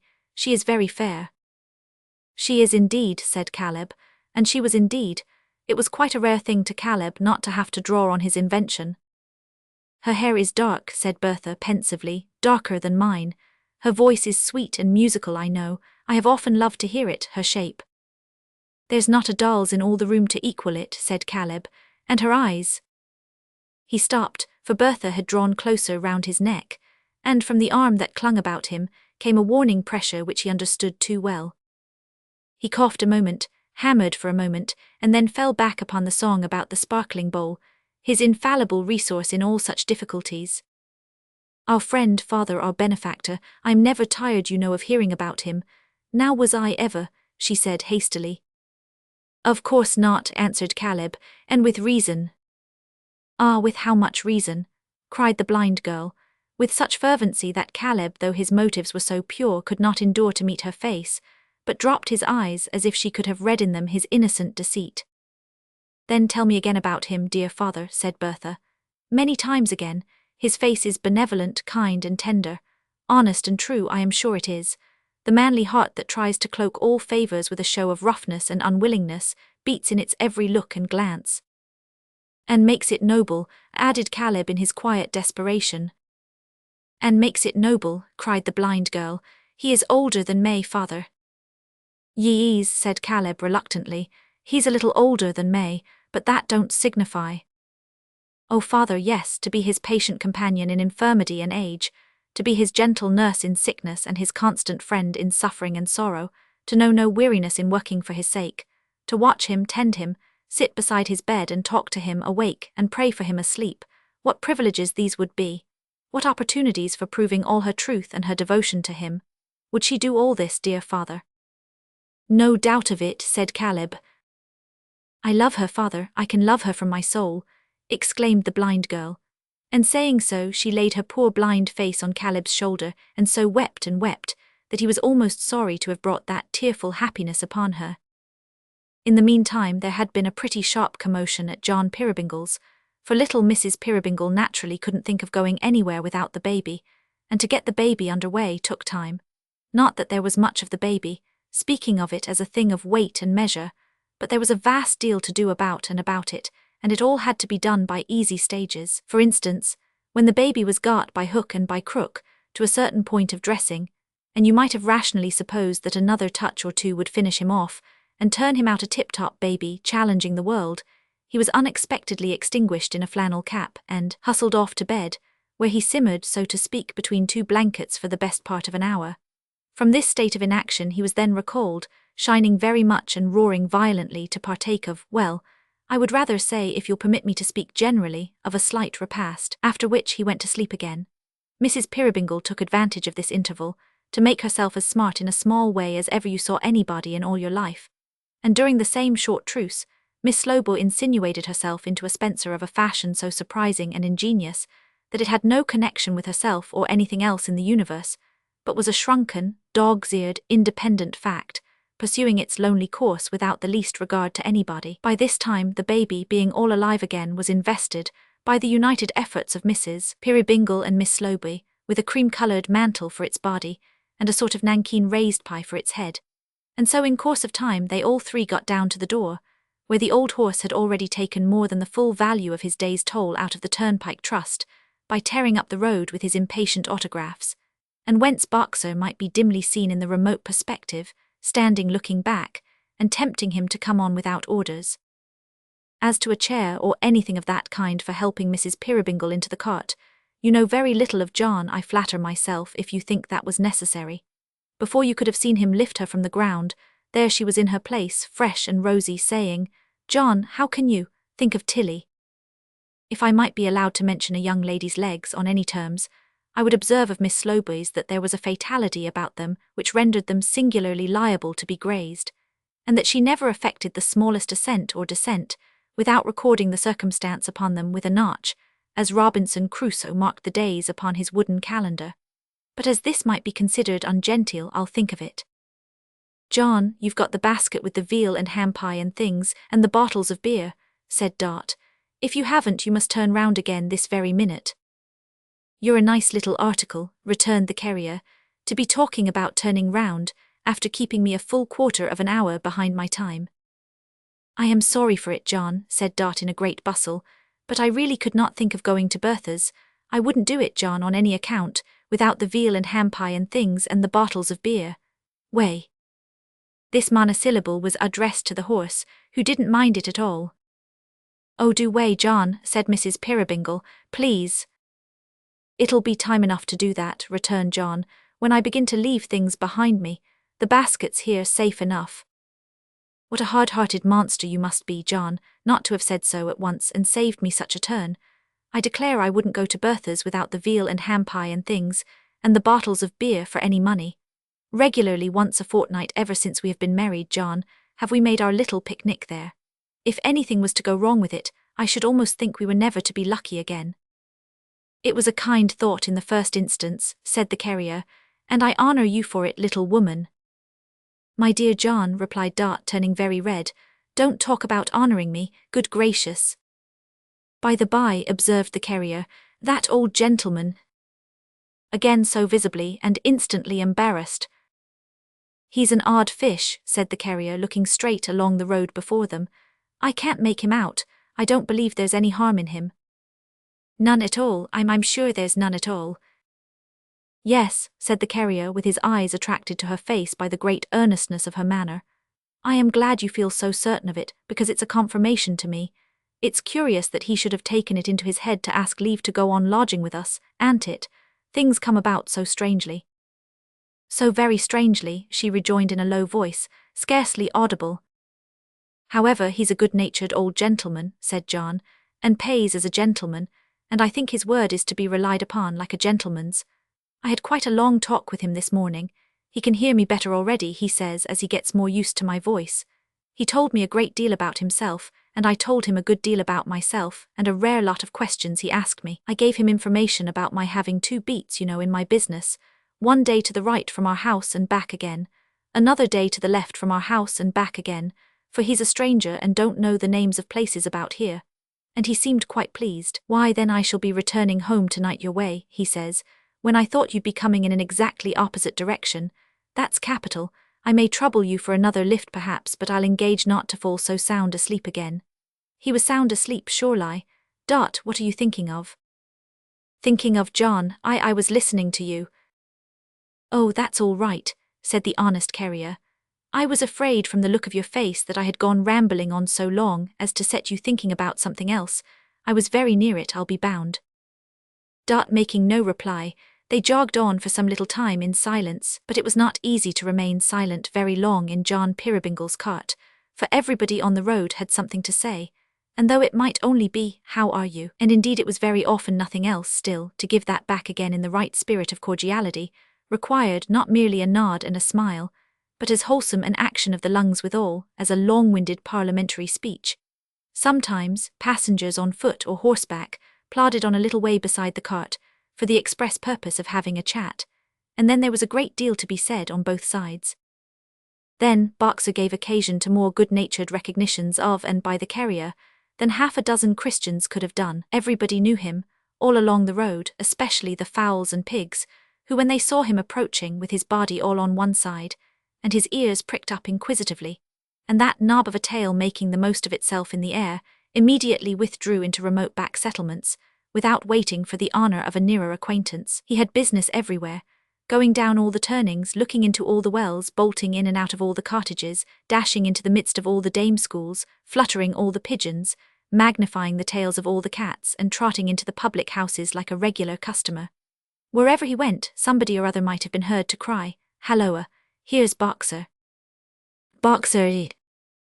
And out came that somebody forthwith, accompanied by at least 2 or 3 other somebodies, to give John Peerybingle and his pretty wife good day. The packages and parcels for the errand cart were numerous, and there were many stoppages to take them in and give them out, which were not by any means the worst parts of the journey. Some people were so full of expectation about their parcels, and other people were so full of wonder about their parcels, and other people were so full of inexhaustible directions about their parcels, and John had such a lively interest in all the parcels, that it was as good as a play. Likewise there were articles to carry, which required to be considered and discussed, and in reference to the adjustment and disposition of which, councils had to be holden by the carrier and the senders, at which Boxer usually assisted, in short fits of the closest attention, and long fits of tearing round and round the assembled sages, and barking himself hoarse. Of all these little incidents Dot was the amused and open-eyed spectatress from her chair in the cart, and as she sat there looking on, a charming little portrait framed to admiration by the tilt, there was no lack of nudgings and glancings and whisperings and envyings among the younger men, I promise you. And this delighted John the carrier beyond measure, for he was proud to have his little wife admired, knowing that she didn't mind it, that, if anything, she rather liked it perhaps. The trip was a little foggy, to be sure, in the January weather, and was raw and cold, but who cared for such trifles? Not Dot, decidedly. Not Tilly Slowby, for she deemed sitting in a cart on any terms to be the highest point of human joys, the crowning circumstance of earthly hopes. Not the baby, I'll be sworn, for it's not in baby nature to be warmer or more sound asleep, though its capacity is great in both respects, than that blessed young Peerybingle was all the way. You couldn't see very far in the fog, of course, but you could see a great deal, oh, a great deal. It's astonishing how much you may see in a thicker fog than that, if you will only take the trouble to look for it. Why, even to sit watching for the fairy rings in the fields, and for the patches of hoarfrost still lingering in the shade, near hedges and by trees, was a pleasant occupation. To make no mention of the unexpected shapes in which the trees themselves came starting out of the mist, and glided into it again. The hedges were tangled and bare, and waved a multitude of blighted garlands in the wind, but there was no discouragement in this. It was agreeable to contemplate, for it made the fireside warmer in possession, and the summer greener in expectancy. The river looked chilly, but it was in motion and moving at a good pace, which was a great point. The canal was rather slow and torpid, that must be admitted. Never mind. It would freeze the sooner when the frost set fairly in, and then there would be skating and sliding, and the heavy old barges, frozen up somewhere near a wharf, would smoke their rusty iron chimney pipes all day, and have a lazy time of it. In one place there was a great mound of weeds or stubble burning, and they watched the fire, so white in the daytime, flaring through the fog with only here and there a dash of red in it, until, in consequence, as she observed of the smoke getting up her nose, Miss Slowboy choked. She could do anything of that sort on the smallest provocation, and woke the baby, who wouldn't go to sleep again. But Boxer, who was in advance some quarter of a mile or so, had already passed the outposts of the town, and gained the corner of the street where Caleb and his daughter lived, and long before they reached the door, he and the blind girl were on the pavement waiting to receive them. Boxer, by the way, made certain delicate distinctions of his own, in his communication with Bertha, which persuade me fully that he knew her to be blind. He never sought to attract her attention by looking at her, as he often did with other people, but touched her invariably. What experience he could ever have had of blind people or blind dogs, I don't know. He had never lived with a blind master, nor had Mr. Boxer the elder, nor Mrs. Boxer, nor any of his respectable family on either side, ever been visited with blindness that I am aware of. He may have found it out for himself, perhaps, but he had got hold of it somehow, and therefore he had hold of Bertha too by the skirt, and kept hold until Mrs. Peerybingle and the baby and Miss Slowby and the basket were all got safely within doors. May Fielding was already come, and so was her mother, a little querulous chip of an old lady with a peevish face, who, in right of having preserved a waist like a bedpost, was supposed to be a most transcendent figure, and who, in consequence of having once been better off, or of labouring under an impression that she might have been, if something had happened, which never did happen and seemed to have never been particularly likely to come to pass, but it's all the same, was very genteel and patronising indeed. Gruff and Tackleton was also there, doing the agreeable, with the evident sensation of being as perfectly at home, and as unquestionably in his own element, as a fresh young salmon on the top of the Great Pyramid. "May, my dear old friend," cried Dart, running up to meet her, "what a happiness to see you." Her old friend was, to the full, as hearty and as glad as she, and it really was, if you'll believe me, quite a pleasant sight to see them embrace. Tackleton was a man of taste, beyond all question. May was very pretty. You know sometimes, when you are used to a pretty face, how, when it comes into contact and comparison with another pretty face, it seems for the moment to be homely and faded, and hardly to deserve the high opinion you have had of it. Now this was not at all the case, either with Dart or May, for May's face set off Dart's, and Dart's face set off May's so naturally and agreeably, that, as John Peerybingle was very near saying when he came into the room, they ought to have been born sisters, which was the only improvement you could have suggested. Tackleton had brought his leg of mutton, and, wonderful to relate, a tart besides, but we don't mind a little dissipation when our brides are in the case. We don't get married every day, and in addition to these dainties there were the veal and ham pie, and things, as Mrs. Peerybingle called them, which were chiefly nuts and oranges and cakes and such small deer. When the repast was set forth on the board, flanked by Caleb's contribution, which was a great wooden bowl of smoking potatoes, he was prohibited by solemn compact from producing any other viands. Tackleton led his intended mother-in-law to the post of honour. For the better gracing of this place at the high festival, the majestic old soul had adorned herself with a cap, calculated to inspire the thoughtless with sentiments of awe. She also wore her gloves, but let us be genteel or die. Caleb sat next his daughter, Dart and her old schoolfellow were side by side. The good carrier took care of the bottom of the table. Miss Slowby was isolated, for the time being, from every article of furniture but the chair she sat on, that she might have nothing else to knock the baby's head against. Tilly. As Tilly stared about her at the dolls and toys, they stared at her and at the company.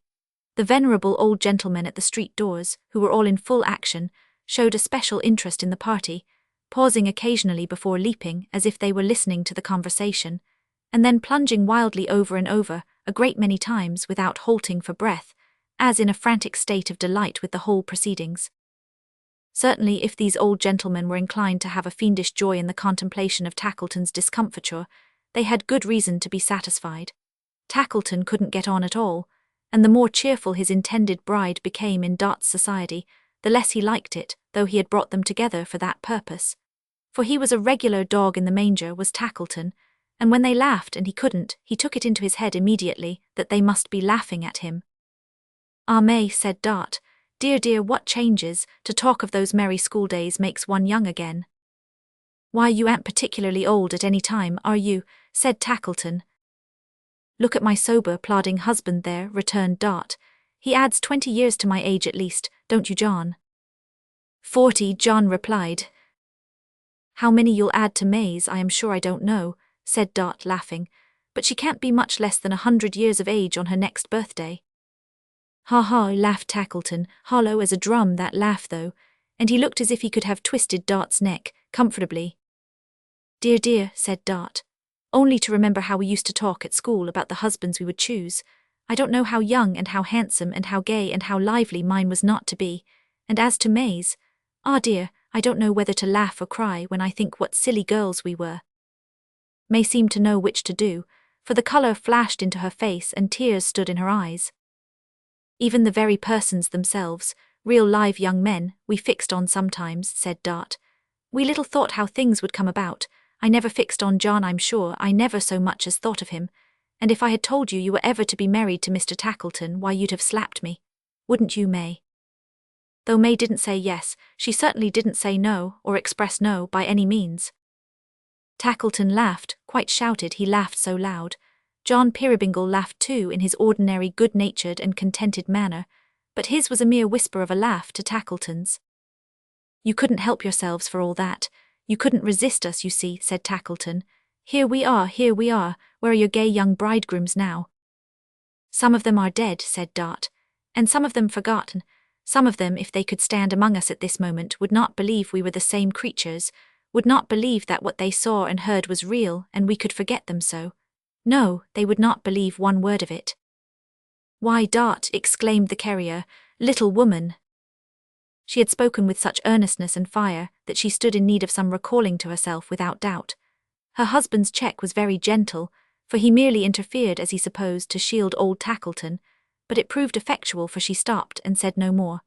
There was an uncommon agitation, even in her silence, which the wary Tackleton, who had brought his half-shut eye to bear upon her, noted closely, and remembered to some purpose too, as you will see. May uttered no word, good or bad, but sat quite still with her eyes cast down, and made no sign of interest in what had passed. The good lady her mother now interposed, observing in the first instance that girls were girls, and bygones bygones, and that so long as young people were young and thoughtless, they would probably conduct themselves like young and thoughtless persons, with 2 or 3 other positions of a no less sound and incontrovertible character. She then remarked in a devout spirit that she thanked heaven she had always found in her daughter May a dutiful and obedient child, for which she took no credit to herself, though she had every reason to believe it was entirely owing to herself. With regard to Mr. Tackleton, she said that he was in a moral point of view an undeniable individual, and that he was in an eligible point of view a son-in-law to be desired, no one in their senses could doubt. She was very emphatic here, with regard to the family into which he was so soon about, after some solicitation, to be admitted. She believed Mr. Tackleton knew that, although reduced in purse, it had some pretensions to gentility, and that if certain circumstances, not wholly unconnected, she would go so far as to say with the indigo trade, but to which she would not more particularly refer, had happened differently, it might perhaps have been in possession of wealth. She then remarked that she would not allude to the past, and would not mention that her daughter had for some time rejected the suit of Mr. Tackleton, and that she would not say a great many other things which she did say, at great length. Finally, she delivered it as the general result of her observation and experience, that those marriages in which there was least of what was romantically and sillily called love were always the happiest, and that she anticipated the greatest possible amount of bliss, not rapturous bliss, but the solid, steady-going article, from the approaching nuptials. She concluded by informing the company that tomorrow was the day she had lived for, expressly, and that when it was over, she would desire nothing better than to be packed up and disposed of in any genteel place of burial. As these remarks were quite unanswerable, which is the happy property of all remarks that are sufficiently wide of the purpose, they changed the current of the conversation, and diverted the general attention to the veal and ham pie, the cold mutton, the potatoes, and the tart. In order that the bottled beer might not be slighted, John Peerybingle proposed tomorrow, the wedding day, and called upon them to drink a bumper to it before he proceeded on his journey. For you ought to know that he only rested there, and gave the old horse a bait. He had to go some 4 or 5 miles farther on, and when he returned in the evening he called for Dot, and took another rest on his way home. This was the order of the day on all the picnic occasions, and had been ever since their institution. There were 2 persons present, besides the bride and bridegroom-elect, who did but indifferent honour to the toast.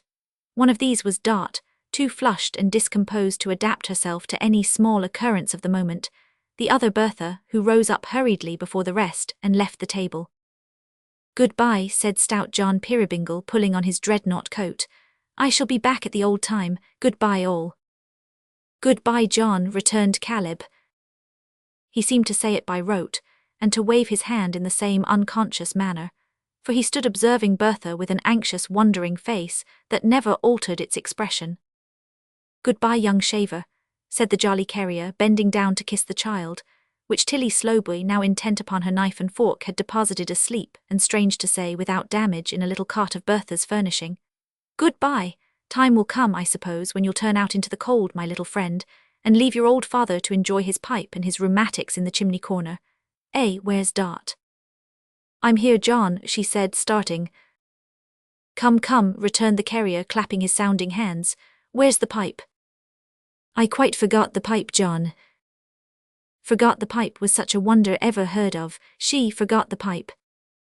I'll fill it directly, it's soon done. But it was not so soon done either.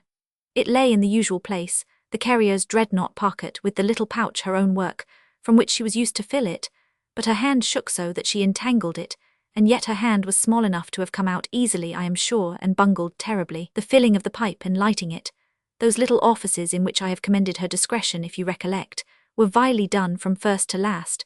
During the whole process, Tackleton stood looking on maliciously with the half-closed eye, which whenever it met hers, or caught it, for it can hardly be said to have ever met another eye, rather being a kind of trap to snatch it up, augmented her confusion in a most remarkable degree. "Why, what a clumsy dot you are this afternoon," said John. "I could have done it better myself, I verily believe." With these good-natured words he strode away, and presently was heard, in company with Boxer and the old horse and the cart, making lively music down the road. What time the dreamy Caleb still stood, watching his blind daughter with the same expression on his face. "Bertha," said Caleb softly, "what has happened?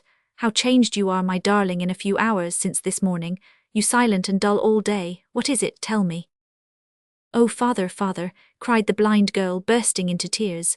"Oh, my hard, hard fate." Caleb drew his hand across his eyes before he answered her. "But think how cheerful and how happy you have been, Bertha, how good and how much loved by many people." "That strikes me to the heart, dear father, always so mindful of me, always so kind to me." Caleb was very much perplexed to understand her. To be blind, Bertha, my poor dear," he faltered, "is a great affliction, but—" "I have never felt it," cried the blind girl. "I have never felt it in its fullness, never. I have sometimes wished that I could see you or could see him, only once, dear father, only for one little minute, that I might know what it is I treasure up." She laid her hands upon her breast and hold here, "that I might be sure I have it right. And sometimes, but then I was a child, I have wept in my prayers at night to think that when your images ascended from my heart to heaven, they might not be the true resemblance of yourselves. But I have never had these feelings long. They have passed away and left me tranquil and contented." "And they will again," said Caleb. "But father, oh my good, gentle father, bear with me if I am wicked," said the blind girl. "This is not the sorrow that so weighs me down." Her father could not choose but let his moist eyes overflow. She was so earnest and pathetic, but he did not understand her yet. "Bring her to me," said Bertha. "I cannot hold it closed and shut within myself. Bring her to me, father." She knew he hesitated and said, "May, bring May." May heard the mention of her name, and coming quietly towards her, touched her on the arm. The blind girl turned immediately and held her by both hands. "Look into my face, dear heart, sweet heart," said Bertha. "Read it with your beautiful eyes and tell me if the truth is written on it." "Dear Bertha, yes." The blind girl still, upturning the blank sightless face, down which the tears were coursing fast, addressed her in these words. "There is not in my soul a wish or thought that is not for your good, bright May. There is not in my soul a grateful recollection stronger than the deep remembrance which is stored there, of the many, many times when, in the full pride of sight and beauty, you have had consideration for blind Bertha, even when we two were children, or when Bertha was as much a child as ever blindness can be. Every blessing on your head, light upon your happy course, not the less, my dear May," and she drew towards her in a closer grasp, "not the less, my bird, because, today, the knowledge that you are to be his wife has wrung my heart almost to breaking. Father May Mary, oh forgive me that it is so, for the sake of all he has done to relieve the weariness of my dark life, and for the sake of the belief you have in me, when I call heaven to witness that I could not wish him married to a wife more worthy of his goodness." While speaking, she had released May Fielding's hands, and clasped her garments in an attitude of mingled supplication and love. Sinking lower and lower down, as she proceeded in her strange confession, she dropped at last at the feet of her friend, and hid her blind face in the folds of her dress. "Great power," exclaimed her father, smitten at one blow with the truth, "have I deceived her from her cradle but to break her heart at last?" It was well for all of them, that dart, that beaming, useful, busy little dart, for such she was, whatever faults she had, however you may learn to hate her in good time, it was well for all of them, I say, that she was there, or where this would have ended it were hard to tell. But Dart, recovering her self-possession, interposed before May could reply or Caleb say another word. Come, come, dear Bertha, come away with me, give her your arm, May, so, how composed she is, you see already, and how good it is of her to mind us, said the cheery little woman, kissing her upon the forehead. Come away, dear Bertha, come, and here's her good father will come with her, won't you, Caleb, to be sure. Well, well, she was a noble little dart in such things, and it must have been an obdurate nature that could have withstood her influence. When she had got poor Caleb and his Bertha away, that they might comfort and console each other, as she knew they only could, she presently came bouncing back. The saying is as fresh as any daisy. I say fresher, to mount guard over that bridling little piece of consequence in the cap and gloves, and prevent the dear old creature from making discoveries. So bring me the precious baby, Tilly, said she, drawing a chair to the fire, and while I have it in my lap, here's Mrs. Fielding, Tilly, will tell me all about the management of babies, and put me right in 20 points where I'm as wrong as can be. Won't you, Mrs. Fielding? Visiting with Mrs. Fielding. Not even the Welsh giant, who, according to the popular expression, was so slow as to perform a fatal surgical operation upon himself, in emulation of a juggling trick achieved by his arch-enemy at breakfast time. Not even he fell half so readily into the snare prepared for him, as the old lady into this artful pitfall, the fact of Tackleton having walked out, and furthermore of 2 or 3 people having been talking together at a distance, for 2 minutes, leaving her to her own resources, was quite enough to have put her on her dignity, and the bewailment of that mysterious convulsion in the indigo trade, for 24 hours, but this becoming deference to her experience on the part of the young mother was so irresistible, that after a short affectation of humility, she began to enlighten her with the best grace in the world, and sitting bolt upright before the wicked dart, she did in half an hour deliver more infallible domestic recipes and precepts, than would, if acted on, have utterly destroyed and done up that young Peerybingle, though he had been an infant Samson. To change the theme, Dart did a little needlework. She carried the contents of a whole workbox in her pocket. However she contrived it, I don't know, then did a little nursing, then a little more needlework, then had a little whispering chat with May while the old lady dozed, and so in little bits of bustle, which was quite her manner always, found it a very short afternoon. Then, as it grew dark, and as it was a solemn part of this institution of the picnic that she should perform all Bertha's household tasks, she trimmed the fire and swept the hearth, and set the tea-board out and drew the curtain, and lighted a candle. Then she played an air or two on a rude kind of harp, which Caleb had contrived for Bertha, and played them very well, for nature had made her delicate little ear as choice a one for music as it would have been for jewels, if she had had any to wear. By this time it was the established hour for having tea, and Tackleton came back again, to share the meal and spend the evening. Caleb and Bertha had returned some time before, and Caleb had sat down to his afternoon's work. But he couldn't settle to it, poor fellow, being anxious and remorseful for his daughter. It was touching to see him sitting idle on his working stool, regarding her so wistfully, and always saying in his face, "Have I deceived her from her cradle, but to break her heart?"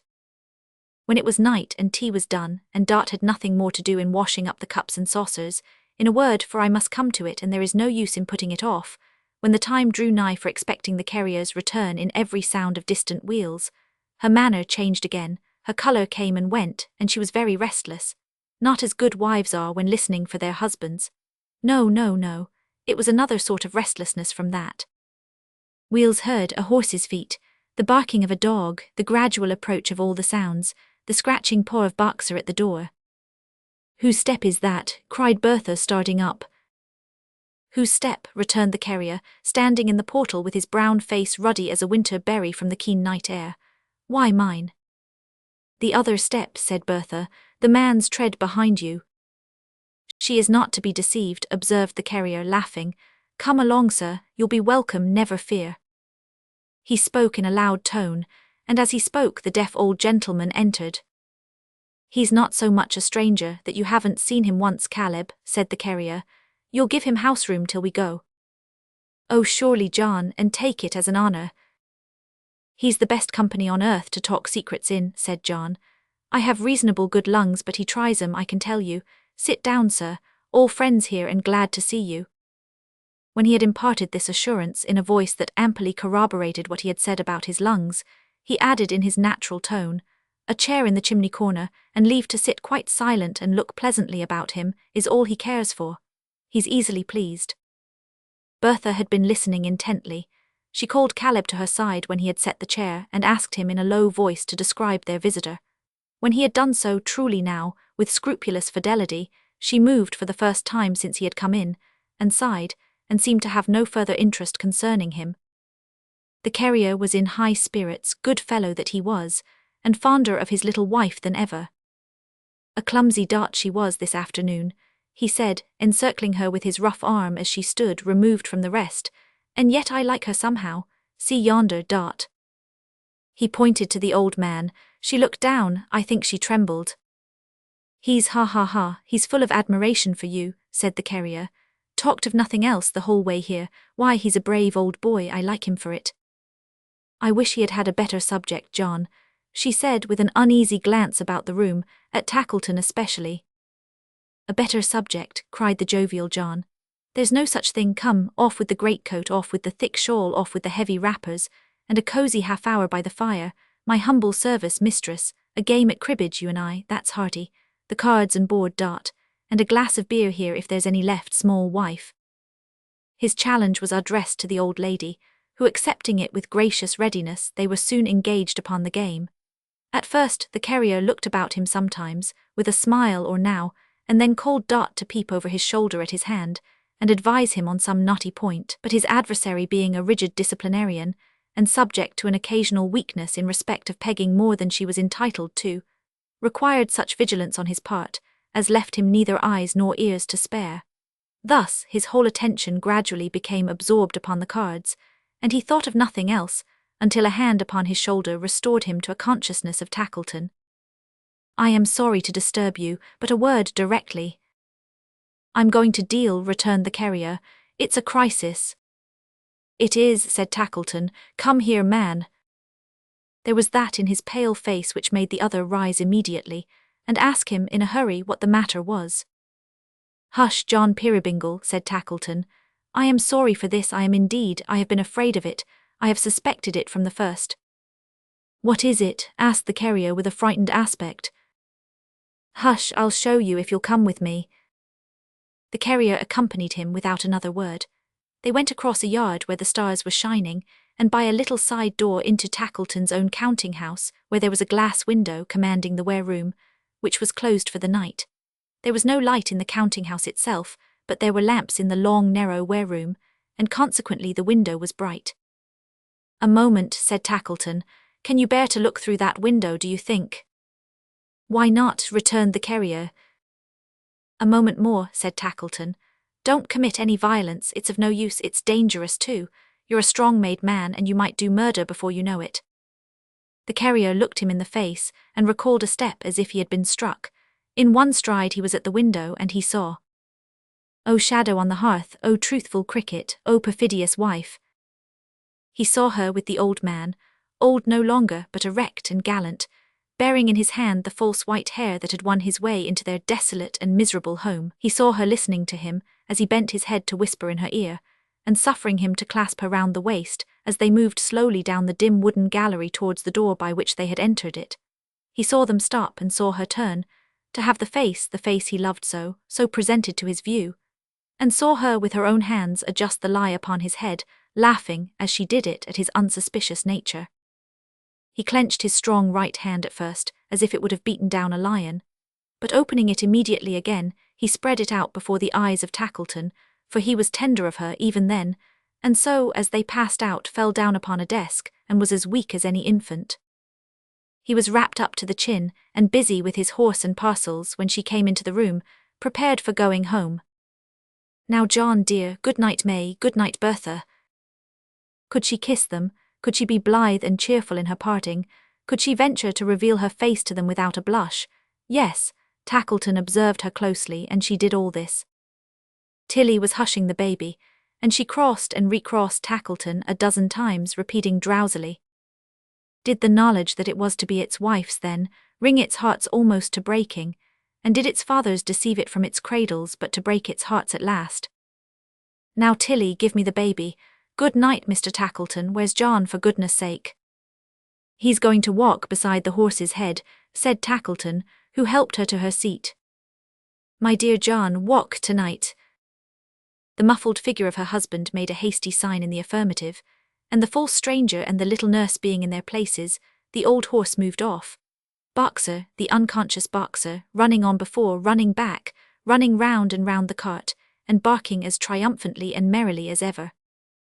When Tackleton had gone off likewise, escorting May and her mother home, poor Caleb sat down by the fire beside his daughter, anxious and remorseful at the core, and still saying in his wistful contemplation of her, "Have I deceived her from her cradle, but to break her heart at last?" The toys that had been set in motion for the baby had all stopped and run down long ago. In the faint light and silence, the imperturbably calm dolls, the agitated rocking horses with distended eyes and nostrils, the old gentlemen at the street doors, standing, half doubled up upon their failing knees and ankles, the wry-faced nutcrackers, the very beasts upon their way into the ark in twos like a boarding school out walking, might have been imagined to be stricken motionless with fantastic wonder at Dot being false, or Tackleton beloved, under any combination of circumstances. Chirp the third, the Dutch clock in the corner, struck 10 when the carrier sat down by his fireside, so troubled and grief-worn that he seemed to scare the cuckoo, who, having cut his 10 melodious announcements as short as possible, plunged back into the Moorish palace again and clapped his little door behind him, as if the unwanted spectacle were too much for his feelings. If the little haymaker had been armed with the sharpest of scythes, and had cut at every stroke into the carrier's heart, he never could have gashed and wounded it, as Dot had done. It was a heart so full of love for her, so bound up and held together by innumerable threads of winning remembrance, spun from the daily working of her many qualities of endearment. It was a heart in which she had enshrined herself so gently and so closely, a heart so single and so earnest in its truth, so strong in right, so weak in wrong, that it could cherish neither passion nor revenge at first, and had only room to hold the broken image of its idol. But slowly, slowly, as the carrier sat brooding on his hearth, now cold and dark, other and fiercer thoughts began to rise within him as an angry wind comes rising in the night. The stranger was beneath his outraged roof. 3 steps would take him to his chamber door, 1 blow would beat it in. "You might do murder before you know it," Tackleton had said. How could it be murder if he gave the villain time to grapple with him hand to hand? He was the younger man. It was an ill-timed thought, bad for the dark mood of his mind. It was an angry thought, goading him to some avenging act, that should change the cheerful house into a haunted place which lonely travellers would dread to pass by night, and where the timid would see shadows struggling in the ruined windows when the moon was dim, and hear wild noises in the stormy weather. He was the younger man, yes, some lover who had won the heart that he had never touched, some lover of her early choice, of whom she had thought and dreamed, for whom she had pined and pined, when he had fancied her so happy by his side. Oh, agony to think of it! She had been above stairs with the baby, getting it to bed. As he sat brooding on the hearth, she came close beside him without his knowledge. In the turning of the rack of his great misery, he lost all other sounds, and put her little stool at his feet. He only knew it when he felt her hand upon his own and saw her looking up into his face. With wonder, no, it was his first impression, and he was fain to look at her again to set it right. No, not with wonder, with an eager and enquiring look, but not with wonder. At first it was alarmed and serious, then it changed into a strange, wild, dreadful smile of recognition of his thoughts. Then there was nothing but her clasped hands on her brow and her bent head and falling hair. Though the power of omnipotence had been his to wield at that moment, he had too much of its diviner property of mercy in his breast to have turned 1 feather's weight of it against her, but he could not bear to see her crouching down upon the little seat where he had often looked on her, with love and pride, so innocent and gay. And when she rose and left him, sobbing as she went, he felt it a relief to have the vacant place beside him rather than her so long cherished presence. This in itself was anguish keener than all, reminding him how desolate he was become, and how the great bond of his life was rent asunder. The more he felt this, and the more he knew he could have better borne to see her lying prematurely dead before him with their little child upon her breast, the higher and the stronger rose his wrath against his enemy. He looked about him for a weapon. There was a gun hanging on the wall. He took it down and moved a pace or 2 towards the door of the perfidious stranger's room. He knew the gun was loaded. Some shadowy idea that it was just to shoot this man like a wild beast seized him, and dilated in his mind until it grew into a monstrous demon in complete possession of him, casting out all milder thoughts and setting up its undivided empire. That phrase is wrong, not casting out his milder thoughts but artfully transforming them, changing them into scourges to drive him on, turning water into blood, love into hate, gentleness into blind ferocity. Her image, sorrowing, humbled, but still pleading to his tenderness and mercy with resistless power, never left his mind, but staying there it urged him to the door, raised the weapon to his shoulder, fitted and nerved his finger to the trigger, and cried, "Kill him," in his bed. He reversed the gun to beat the stock upon the door. He already held it lifted in the air. Some indistinct design was in his thoughts of calling out to him to fly, for God's sake, by the window. When suddenly the struggling fire illumined the whole chimney with a glow of light, and the cricket on the hearth began to chirp. No sound he could have heard, no human voice, not even hers, could so have moved and softened him. The artless words in which she had told him of her love for this same cricket were once more freshly spoken. Her trembling, earnest manner at the moment was again before him, her pleasant voice, oh what a voice it was for making household music at the fireside of an honest man, thrilled through and through his better nature, and awoke it into life and action. He recoiled from the door like a man walking in his sleep, awakened from a frightful dream, and put the gun aside. Clasping his hands before his face, he then sat down again beside the fire and found relief in tears. The cricket on the hearth came out into the room, and stood in fairy shape before him. Found relief in tears. "I love it," said the fairy voice, repeating what he well remembered, "for the many times I have heard it, and the many thoughts its harmless music has given me." "She said so," cried the carrier. "True. This has been a happy home, John, and I love the cricket for its sake." "It has been, heaven knows," returned the carrier. "She made it happy always until now. So gracefully sweet-tempered, so domestic, joyful, busy, and light-hearted," said the voice. "Otherwise I never could have loved her as I did," returned the carrier. The voice, correcting him, said, "Do." The carrier repeated, "As I did," but not firmly. His faltering tongue resisted his control and would speak in its own way for itself and him. The figure, in an attitude of invocation, raised its hand and said, "Upon your own hearths." "The hearth she has blighted," interposed the carrier. "The hearth she has, how often, blessed and brightened," said the cricket. "The hearth which but for her were only a few stones and bricks and rusty bars, but which has been through her the altar of your home, on which you have nightly sacrificed some petty passion, selfishness, or care, and offered up the homage of a tranquil mind, a trusting nature, and an overflowing heart, so that the smoke from this poor chimney has gone upward with a better fragrance than the richest incense that is burnt before the richest shrines in all the gaudy temples of this world. Upon your own hearth, in its quiet sanctuary, surrounded by its gentle influences and associations, hear her, hear me, hear everything that speaks the language of your hearth and home." "And pleads for her?" inquired the carrier. "All things that speak the language of your hearth and home must plead for her," returned the cricket, "for they speak the truth." And while the carrier, with his head upon his hands, continued to sit meditating in his chair, the presence stood beside him, suggesting his reflections by its power and presenting them before him as in a glass or picture. It was not a solitary presence. From the hearthstone, from the chimney, from the clock, the pipe, the kettle, and the cradle, from the floor, the walls, the ceiling, and the stairs, from the cot without and the cupboard within and the household implements, from everything and every place with which she had ever been familiar, and with which she had ever entwined one recollection of herself in her unhappy husband's mind, fairies came trooping forth, not to stand beside him as the cricket did, but to busy and bestir themselves, to do all honour to her image, to pull him by the skirts and point to it when it appeared, to cluster round it and embrace it and strew flowers for it to tread on, to try to crown its fair head with their tiny hands, to show that they were fond of it and loved it, and that there was not one ugly, wicked, or accusatory creature to claim knowledge of it, none but their playful and approving selves. His thoughts were constant to her image, it was always there. She sat plying her needle before the fire and singing to herself, such a blithe, thriving, steady little dot. The fairy figures turned upon him all at once, by one consent, with one prodigious concentrated stare, and seemed to say, "Is this the light wife you are mourning for?"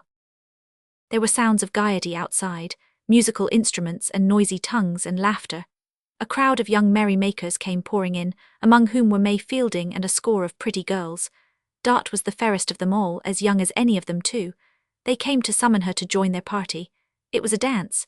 If ever little foot were made for dancing, hers was surely, but she laughed and shook her head, and pointed to her cookery on the fire and her table ready spread, with an exulting defiance that rendered her more charming than she was before, and so she merrily dismissed them, nodding to her would-be partners one by one as they passed out with a comical indifference enough to make them go and drown themselves immediately if they were her admirers, and they must have been so, more or less, they couldn't help it, and yet indifference was not her character.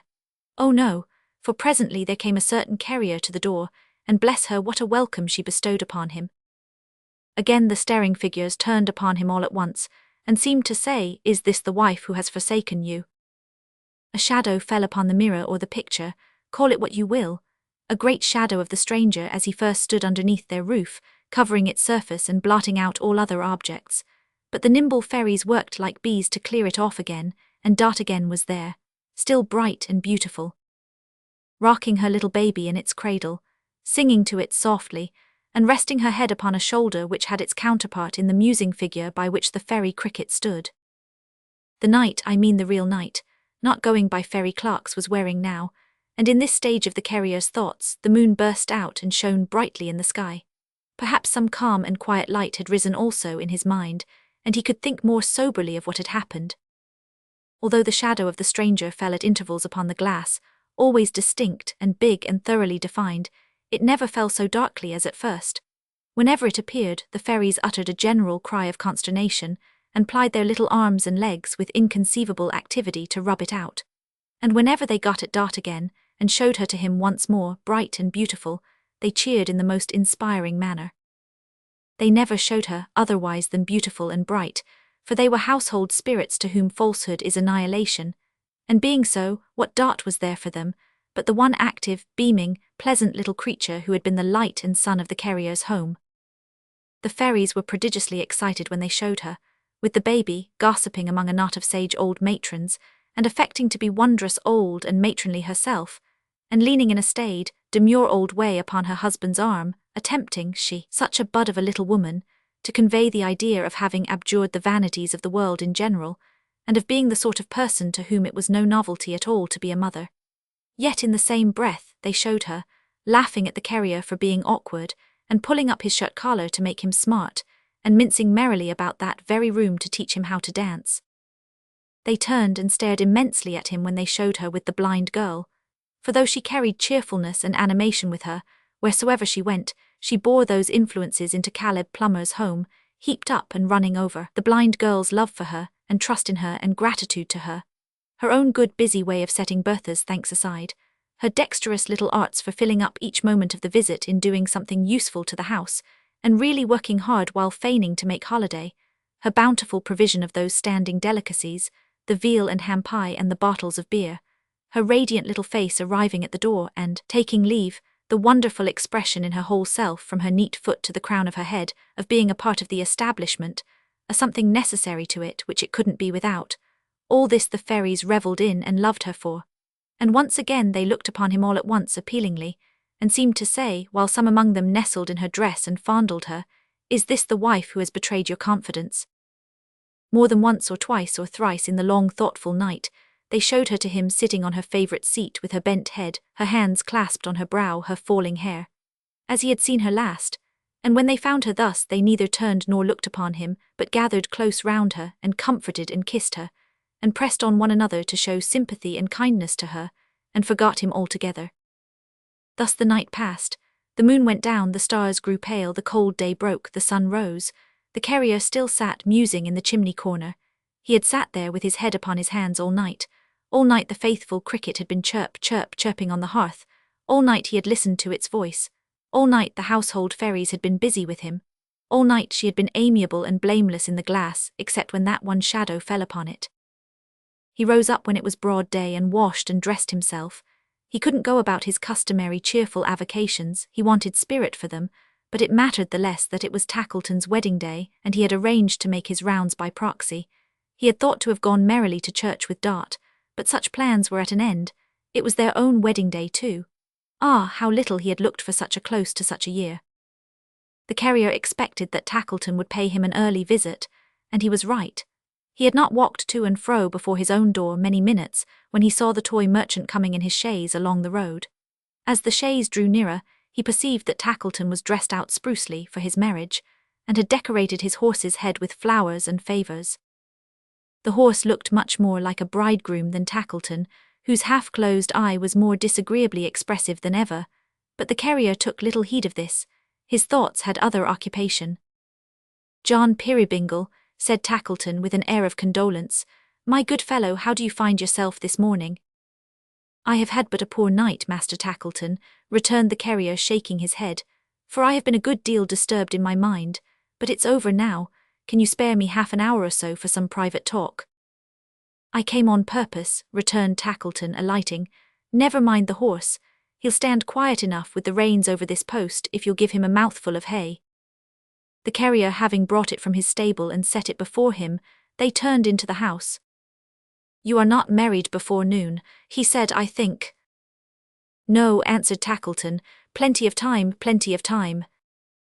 When they entered the kitchen, Tilly Slowboy was rapping at the stranger's door, which was only removed from it by a few steps.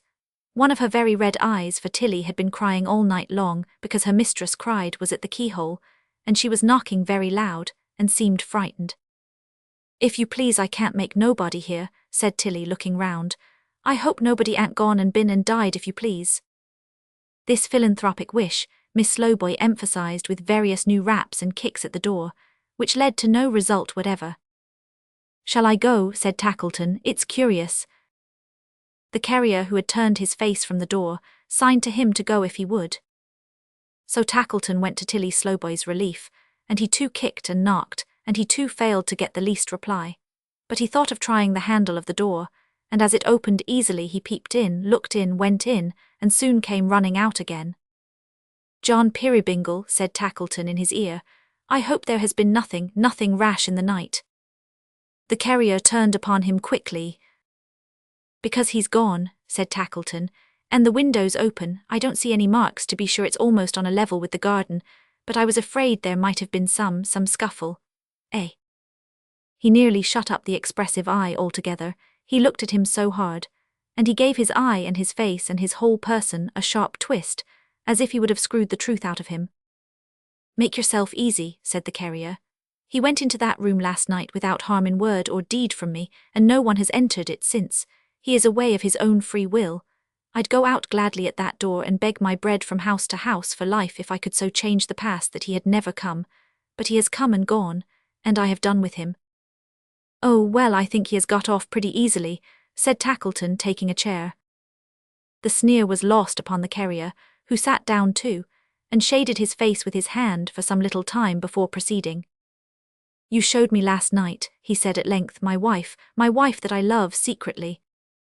And tenderly insinuated Tackleton, "Conniving at that man's disguise, and giving him opportunities of meeting her alone. I think there's no sight I wouldn't have rather seen than that. I think there's no man in the world I wouldn't have rather had to show it me." "I confess to having had my suspicions always," said Tackleton, "and that has made me objectionable here, I know." "As you did show it me," pursued the carrier, not minding him, "and as you saw her, my wife that I love," his voice and eye and hand grew steadier and firmer as he repeated these words, evidently in pursuance of a steadfast purpose. "As you saw her at this disadvantage, it is right and just that you should also see with my eyes and look into my breast and know what my mind is upon the subject. For it's settled," said the carrier, regarding him attentively, "and nothing can shake it now." Tackleton muttered a few general words of assent about its being necessary to vindicate something or other, but he was overawed by the manner of his companion. Plain and unpolished as it was, it had a something dignified and noble in it, which nothing but the soul of generous honour dwelling in the man could have imparted. "I am a plain, rough man," pursued the carrier, "with very little to recommend me. I am not a clever man, as you very well know. I am not a young man. I loved my little Dart because I had seen her grow up from a child in her father's house, because I knew how precious she was, because she had been my life for years and years. There's many men I can't compare with who never could have loved my little Dart like me, I think." He paused and softly beat the ground a short time with his foot before resuming. "I often thought that though I wasn't good enough for her, I should make her a kind husband, and perhaps know her value better than another. And in this way I reconciled it to myself, and came to think it might be possible that we should be married. And in the end it came about, and we were married." "Ha," said Tackleton, with a significant shake of his head. "I had studied myself, I had had experience of myself, I knew how much I loved her and how happy I should be," pursued the carrier, But I had not, I feel it now, sufficiently considered her. To be sure, said Tackleton, giddiness, frivolity, fickleness, love of admiration, not considered, all left out of sight. Ha! You had best not interrupt me, said the carrier with some sternness, till you understand me, and you're wide of doing so. If yesterday I'd have struck that man down at a blow who dared to breathe a word against her, today I'd set my foot upon his face if he was my brother. The toy merchant gazed at him in astonishment. He went on in a softer tone. Did I consider, said the carrier, that I took her, at her age and with her beauty, from her young companions and the many scenes of which she was the ornament, in which she was the brightest little star that ever shone, to shut her up from day to day in my dull house and keep my tedious company? Did I consider how little suited I was to her sprightly humour, and how wearisome a plodding man like me must be to one of her quick spirit? Did I consider that it was no merit in me or claim in me that I loved her when everybody must who knew her? Never. I took advantage of her hopeful nature and her cheerful disposition, and I married her. I wish I never had, for her sake, not for mine. The toy merchant gazed at him without winking. Even the half-shut eye was open now. Heaven bless her, said the carrier, for the cheerful constancy with which she has tried to keep the knowledge of this from me, and heaven help me that in my slow mind I have not found it out before. Poor child, poor dart, I not to find it out who have seen her eyes fill with tears, when such a marriage as our own was spoken of. I who have seen the secret trembling on her lips 100 times, and never suspected it till last night. Poor girl, that I could ever hope she would be fond of me, that I could ever believe she was. She made a show of it, said Tackleton. She made such a show of it that to tell you the truth it was the origin of my misgivings. And here he asserted the superiority of May Fielding, who certainly made no sort of show of being fond of him. She has tried, said the poor carrier with greater emotion than he had exhibited yet. I only now begin to know how hard she has tried, to be my dutiful and zealous wife. How good she has been, how much she has done, how brave and strong a heart she has. Let the happiness I have known under this roof bear witness. It will be some help and comfort to me when I am here alone. Here alone, said Tackleton. Oh, then you do mean to take some notice of this? I mean, returned the carrier, to do her the greatest kindness, and make her the best reparation in my power. I can release her from the daily pain of an unequal marriage, and the struggle to conceal it. She shall be as free as I can render her. Make her reparation, exclaimed Tackleton, twisting and turning his great ears with his hands. There must be something wrong here. You didn't say that, of course. The carrier set his grip upon the collar of the toy merchant, and shook him like a reed. Listen to me, he said, and take care that you hear me right. Listen to me, do I speak plainly? Very plainly indeed, answered Tackleton. As if I meant it. Very much as if you meant it. I sat upon that hearth last night all night, exclaimed the carrier. On the spot where she has often sat beside me with her sweet face looking into mine. I called up her whole life day by day. I had her dear self in its every passage in review before me, and upon my soul she is innocent if there is one to judge the innocent and guilty. Staunch cricket on the hearth, loyal household fairies. Passion and distrust have left me, said the carrier, and nothing but my grief remains. In an unhappy moment some old lover, better suited to her tastes and years than I, forsaken perhaps for me against her will, returned. In an unhappy moment, taken by surprise and wanting time to think of what she did, she made herself a party to his treachery by concealing it. Last night she saw him in the interview we witnessed. It was wrong, but otherwise than this she is innocent if there is truth on earth. If that is your opinion, Tackleton began. So let her go, pursued the carrier. Go, with my blessing for the many happy hours she has given me, and my forgiveness for any pang she has caused me. Let her go and have the peace of mind I wish her. She'll never hate me. She'll learn to like me better when I'm not a drag upon her, and she wears the chain I have riveted more lightly.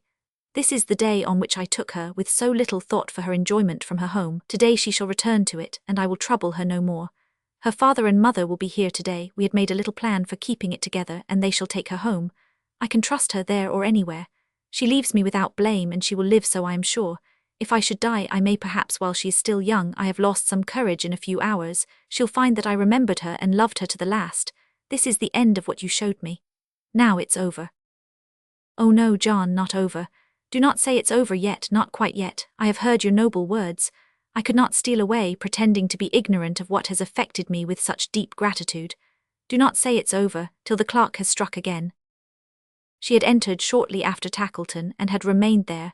She never looked at Tackleton but fixed her eyes upon her husband, but she kept away from him, setting as wide a space as possible between them, and though she spoke with most impassioned earnestness, she went no nearer to him even then. How different in this from her old self. No hand can make the clock which will strike again for me the hours that are gone, replied the carrier with a faint smile. But let it be so if you will, my dear. It will strike soon. It's of little matter what we say. I'd try to please you in a harder case than that. Well, muttered Tackleton, I must be off, for when the clock strikes again it'll be necessary for me to be upon my way to church. Good morning, John Peerybingle. I'm sorry to be deprived of the pleasure of your company, sorry for the loss and the occasion of it too. I have spoken plainly, said the carrier, accompanying him to the door. Oh, quite. And you'll remember what I have said? Why, if you compel me to make the observation, said Tackleton, previously taking the precaution of getting into his chaise, I must say that it was so very unexpected that I'm far from being likely to forget it. The better for us both, returned the carrier. Good-bye, I give you joy. I wish I could give it to you, said Tackleton. As I can't, thank ye, between ourselves, as I told you before, I don't much think I shall have the less joy in my married life because May hasn't been too officious about me and too demonstrative. Good-bye, take care of yourself. The carrier stood looking after him until he was smaller in the distance than his horses' flowers and favours near at hand, and then, with a deep sigh, went strolling like a restless, broken man among some neighbouring elms, unwilling to return until the clock was on the eve of striking. His little wife, being left alone, sobbed piteously, but often dried her eyes and checked herself to say how good he was, how excellent he was, and once or twice she laughed, so heartily, triumphantly and incoherently, still crying all the time, that Tilly was quite horrified. "Ow, if you please don't," said Tilly. "It's enough to dead and bury the baby, so it is if you please." "Will you bring him sometimes to see his father, Tilly?" inquired her mistress, drying her eyes, "when I can't live here and have gone to my old home." "Ow, if you please don't," cried Tilly, throwing back her head and bursting out into a howl. She looked at the moment uncommonly like Boxer. "Ow, if you please don't. Ow, what has everybody gone and been and done with everybody, making everybody else so wretched? Ow, www."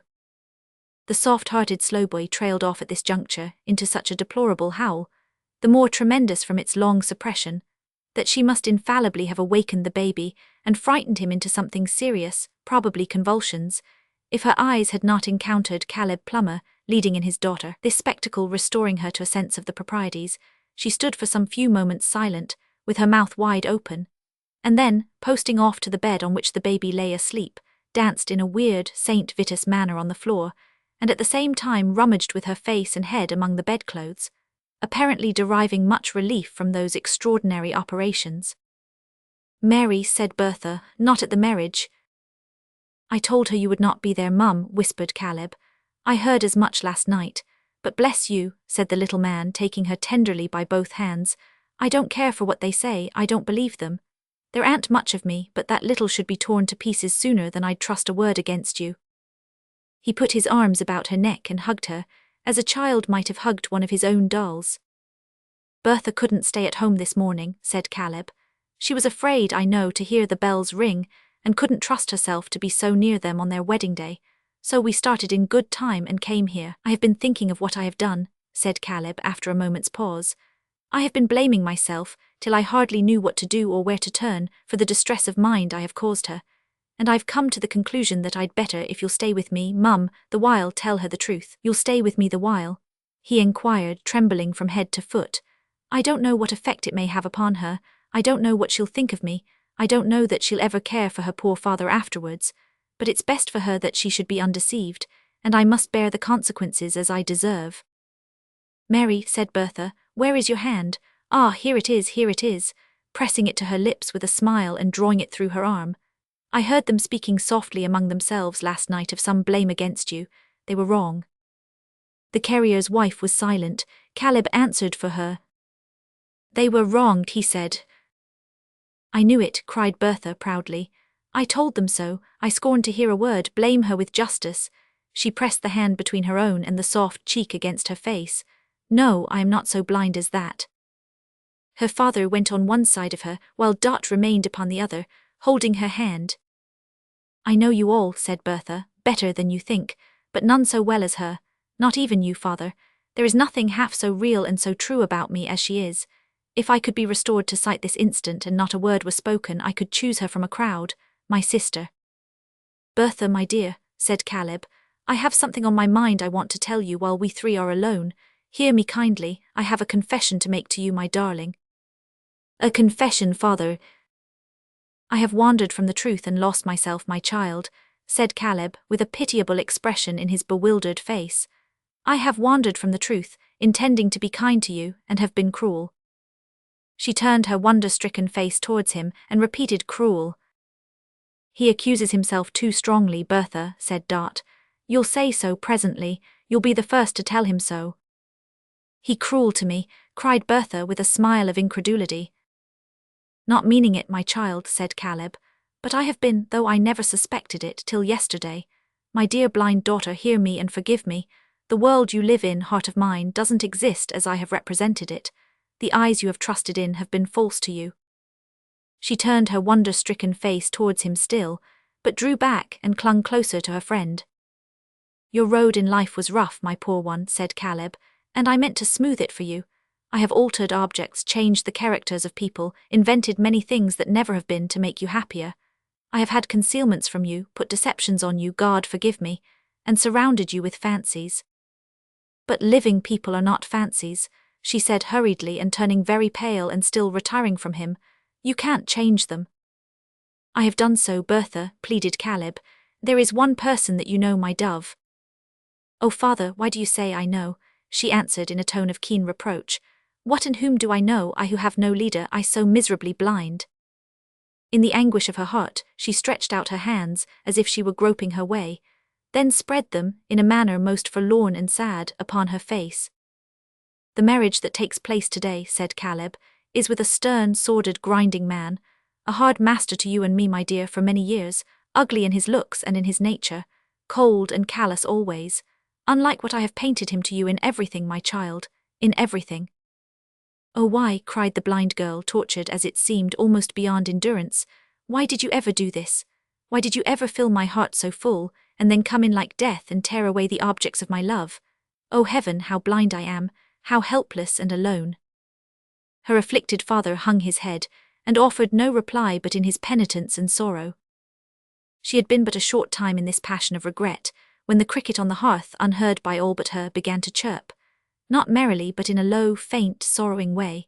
It was so mournful that her tears began to flow, and when the presence which had been beside the carrier all night appeared behind her, pointing to her father, they fell down like rain. She heard the cricket voice more plainly soon, and was conscious, through her blindness, of the presence hovering about her father. Mary, said the blind girl, tell me what my home is, what it truly is. It is a poor place, Bertha, very poor and bare indeed. The house will scarcely keep out wind and rain another winter. It is as roughly shielded from the weather, Bertha, Dot continued in a low, clear voice, as your poor father in his sackcloth coat. The blind girl, greatly agitated, rose, and led the carrier's little wife aside. Those presents that I took such care of, that came almost at my wish and were so dearly welcome to me, she said, trembling. Where did they come from? Did you send them? No. Who then? Dot saw she knew already, and was silent.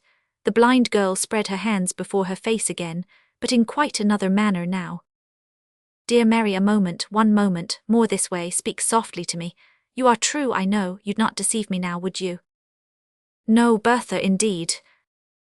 No, I am sure you would not, you have too much pity for me. Mary, look across the room to where we were just now, to where my father is, my father, so compassionate and loving to me, and tell me what you see. I see, said Dot, who understood her well, an old man sitting in a chair and leaning sorrowfully on the back with his face resting on his hand, as if his child should comfort him, Bertha. Yes, yes, she will, go on. He is an old man worn with care and work. He is a spare, dejected, thoughtful, grey-haired man. I see him now, despondent and bowed down and striving against nothing. But Bertha, I have seen him many times before, and striving hard in many ways for one great sacred object. And I honour his grey head and bless him. The blind girl broke away from her, and throwing herself upon her knees before him, took the grey head to her breast. "It is my sight restored, it is my sight," she cried. "I have been blind and now my eyes are open. I never knew him. To think I might have died and never truly seen the father who has been so loving to me." There were no words for Caleb's emotion. "There is not a gallant figure on this earth," exclaimed the blind girl, holding him in her embrace, "that I would love so dearly and would cherish so devotedly as this. The greyer and more worn the dearer, father. Never let them say I am blind again. There's not a furrow in his face, there's not a hair upon his head, that shall be forgotten in my prayers and thanks to heaven." Caleb managed to articulate "my Bertha." "And in my blindness I believed him," said the girl, caressing him with tears of exquisite affection, "to be so different, and having him beside me day by day, so mindful of me always, never dreamed of this." "The fresh smart father in the blue coat, Bertha," said poor Caleb. "He's gone." "Nothing is gone," she answered. "Dearest father, no, everything is here in you. The father that I loved so well, the father that I never loved enough and never knew, the benefactor whom I first began to reverence and love because he had such sympathy for me, all are here in you. Nothing is dead to me. The soul of all that was most dear to me is here, here with the worn face and the grey head, and I am not blind, father, any longer." Dot's whole attention had been concentrated during this discourse upon the father and daughter, but looking now towards the little haymaker in the moorish meadow, she saw that the clock was within a few minutes of striking, and fell immediately into a nervous and excited state. "Father," said Bertha, hesitating, "Mary." "Yes, my dear," returned Caleb, "here she is." "There is no change in her. You never told me anything of her that was not true." "I should have done it, my dear, I am afraid," returned Caleb, "if I could have made her better than she was. But I must have changed her for the worse if I had changed her at all. Nothing could improve her, Bertha." Confident as the blind girl had been when she asked the question, her delight and pride in the reply, and her renewed embrace of Dot, were charming to behold. "More changes than you think for may happen though, my dear," said Dot. "Changes for the better, I mean, changes for great joy to some of us. You mustn't let them startle you too much if any such should ever happen and affect you. Are those wheels upon the road? You've a quick ear, Bertha. Are they wheels?" "Yes, coming very fast."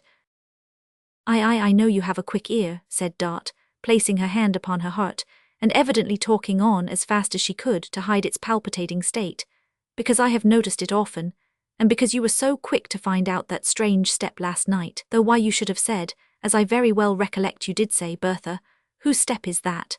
and why you should have taken any greater observation of it than of any other step, I don't know, though as I said just now there are great changes in the world, great changes, and we can't do better than prepare ourselves to be surprised at hardly anything." Caleb wondered what this meant, perceiving that she spoke to him no less than to his daughter. He saw her with astonishment, so fluttered and distressed that she could scarcely breathe, and holding to a chair to save herself from falling. "They are wheels indeed," she panted, coming nearer, nearer, very close, "and now you hear them stopping at the garden gate, and now you hear a step outside the door, the same step, Bertha, is it not?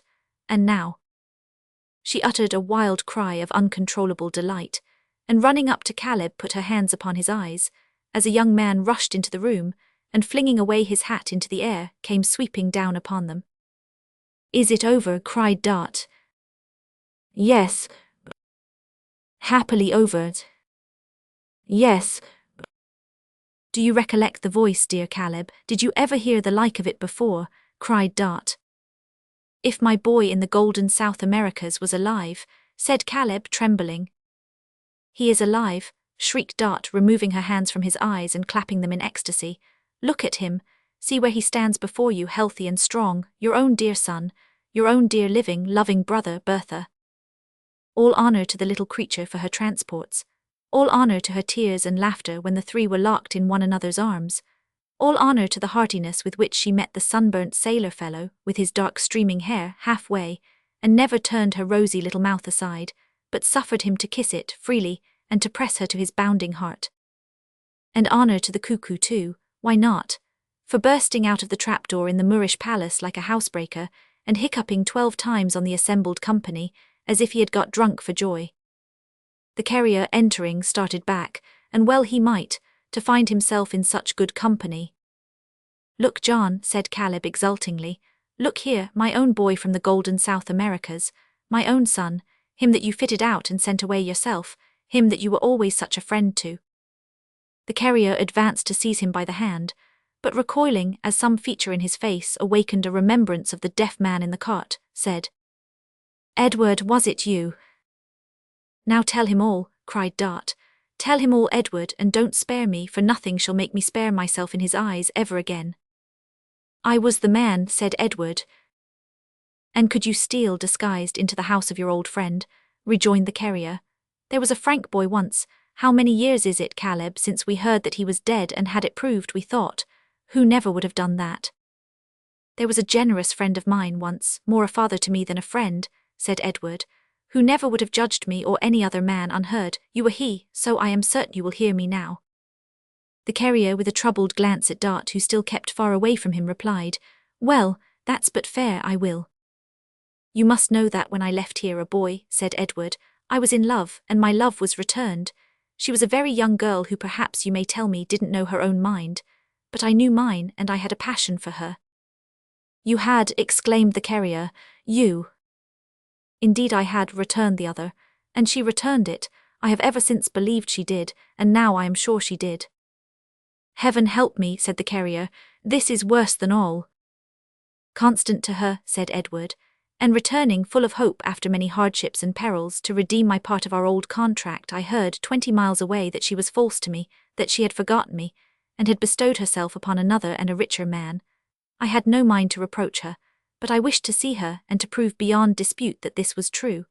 I hoped she might have been forced into it against her own desire and recollection. It would be small comfort, but it would be some, I thought, and on I came, that I might have the truth, the real truth, observing freely for myself and judging for myself without obstruction on the one hand, or presenting my own influence, if I had any, before her on the other.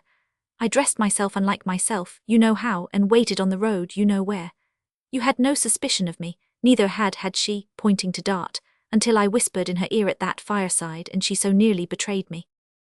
"But when she knew that Edward was alive and had come back," sobbed Dart, now speaking for herself as she had burned to do all through this narrative, "and when she knew his purpose, she advised him by all means to keep his secret close. For his old friend John Peerybingle was much too open in his nature, and too clumsy in all artifice, being a clumsy man in general," said Dart, half laughing and half crying, "to keep it for him. And when she—" "That's me, John," sobbed the little woman, "told him all, and how his sweetheart had believed him to be dead, and how she had at last been over-persuaded by her mother into a marriage which the silly, dear old thing called advantageous. And when she— "That's me again, John, told him they were not yet married, though close upon it, and that it would be nothing but a sacrifice if it went on, for there was no love on her side. And when he went, nearly mad with joy to hear it, then she— "That's me again, said she would go between them as she had often done before in old times, John, and would sound his sweetheart and be sure that what she— me again, John, said and thought was right. And it was right, John, and they were brought together, John, and they were married, John, an hour ago, and here's the bride, and Gruff and Tackleton may die a bachelor, and I'm a happy little woman, may God bless you." She was an irresistible little woman, if that be anything to the purpose, and never so completely irresistible as in her present transports. There never were congratulations so endearing and delicious as those she lavished on herself and on the bride. Amid the tumult of emotions in his breast, the honest carrier had stood confounded. Flying now towards her, Dart stretched out her hand to stop him and retreated as before. "No, John, no, hear all, don't love me any more, John, till you've heard every word I have to say. It was wrong to have a secret from you, John, I'm very sorry. I didn't think it any harm till I came and sat down by you on the little stool last night, but when I knew by what was written in your face that you had seen me walking in the gallery with Edward, and knew what you thought, I felt how giddy and how wrong it was. But oh dear John, how could you think so?" Little woman, how she sobbed again.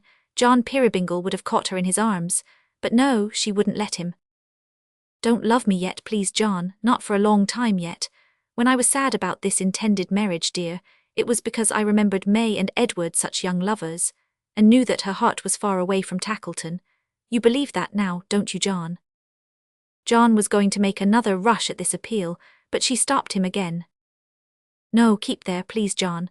When I laugh at you, as I sometimes do, John, and call you clumsy and a dear old goose, and names of that sort, it's because I love you, John, so well, and take such pleasure in your ways, and wouldn't see you altered in the least respect to have you made a king tomorrow." Horror, said Caleb with unusual vigor, my opinion.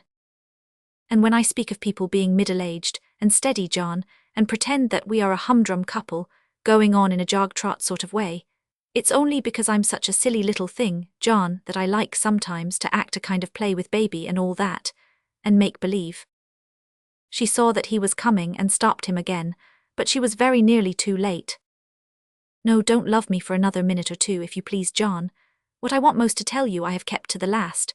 My dear, good, generous John, when we were talking the other night about the cricket, I had it on my lips to say that at first I did not love you quite so dearly as I do now, that when I first came home here, I was half afraid I mightn't learn to love you every bit as well as I hoped and prayed I might, being so very young, John. But dear John, every day and hour I loved you more and more, and if I could have loved you better than I do, the noble words I heard you say this morning would have made me. But I can't. All the affection that I had, it was a great deal, John, I gave you as you well deserve long, long ago, and I have no more left to give. Now, my dear husband, take me to your heart again. That's my home, John, and never, never think of sending me to any other. You never will derive so much delight from seeing a glorious little woman in the arms of a third party, as you would have felt if you had seen Dart run into the carrier's embrace. It was the most complete, unmitigated, soul-fraught little piece of earnestness that ever you beheld in all your days. You may be sure the carrier was in a state of perfect rapture, and you may be sure Dart was likewise, and you may be sure they all were, inclusive of Miss Slowboy, who cried copiously for joy, and wishing to include her young charge in the general interchange of congratulations, handed round the baby to everybody in succession, as if it were something to drink. But now the sound of wheels was heard again outside the door, and somebody exclaimed that Gruff and Tackleton was coming back. Speedily that worthy gentleman appeared, looking warm and flustered. Why, what the devil's this, John Peerybingle? Said Tackleton. There's some mistake. I appointed Mrs. Tackleton to meet me at the church, and I'll swear I passed her on the road on her way here. Oh, here she is. I beg your pardon, sir, I haven't the pleasure of knowing you, but if you can do me the favour to spare this young lady, she has rather a particular engagement this morning. But I can't spare her, returned Edward. I couldn't think of it. What do you mean, you vagabond? Said Tackleton. I mean that as I can make allowance for your being vexed, returned the other with a smile. I am as deaf to harsh discourse this morning as I was to all discourse last night. The look that Tackleton bestowed upon him, and the start he gave. I am sorry, sir, said Edward, holding out May's left hand and especially the third finger, that the young lady can't accompany you to church, but as she has been there once this morning, perhaps you'll excuse her. Tackleton looked hard at the third finger, and took a little piece of silver paper, apparently containing a ring, from his waistcoat pocket. Miss Slowboy, said Tackleton, will you have the kindness to throw that in the fire, thank ye.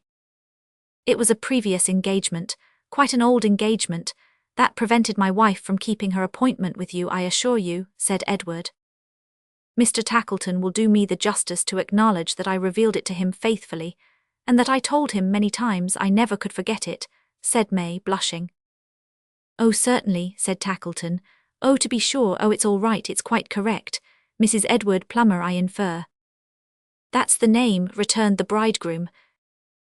Ah, I shouldn't have known you, sir, said Tackleton, scrutinizing his face narrowly and making a low bow.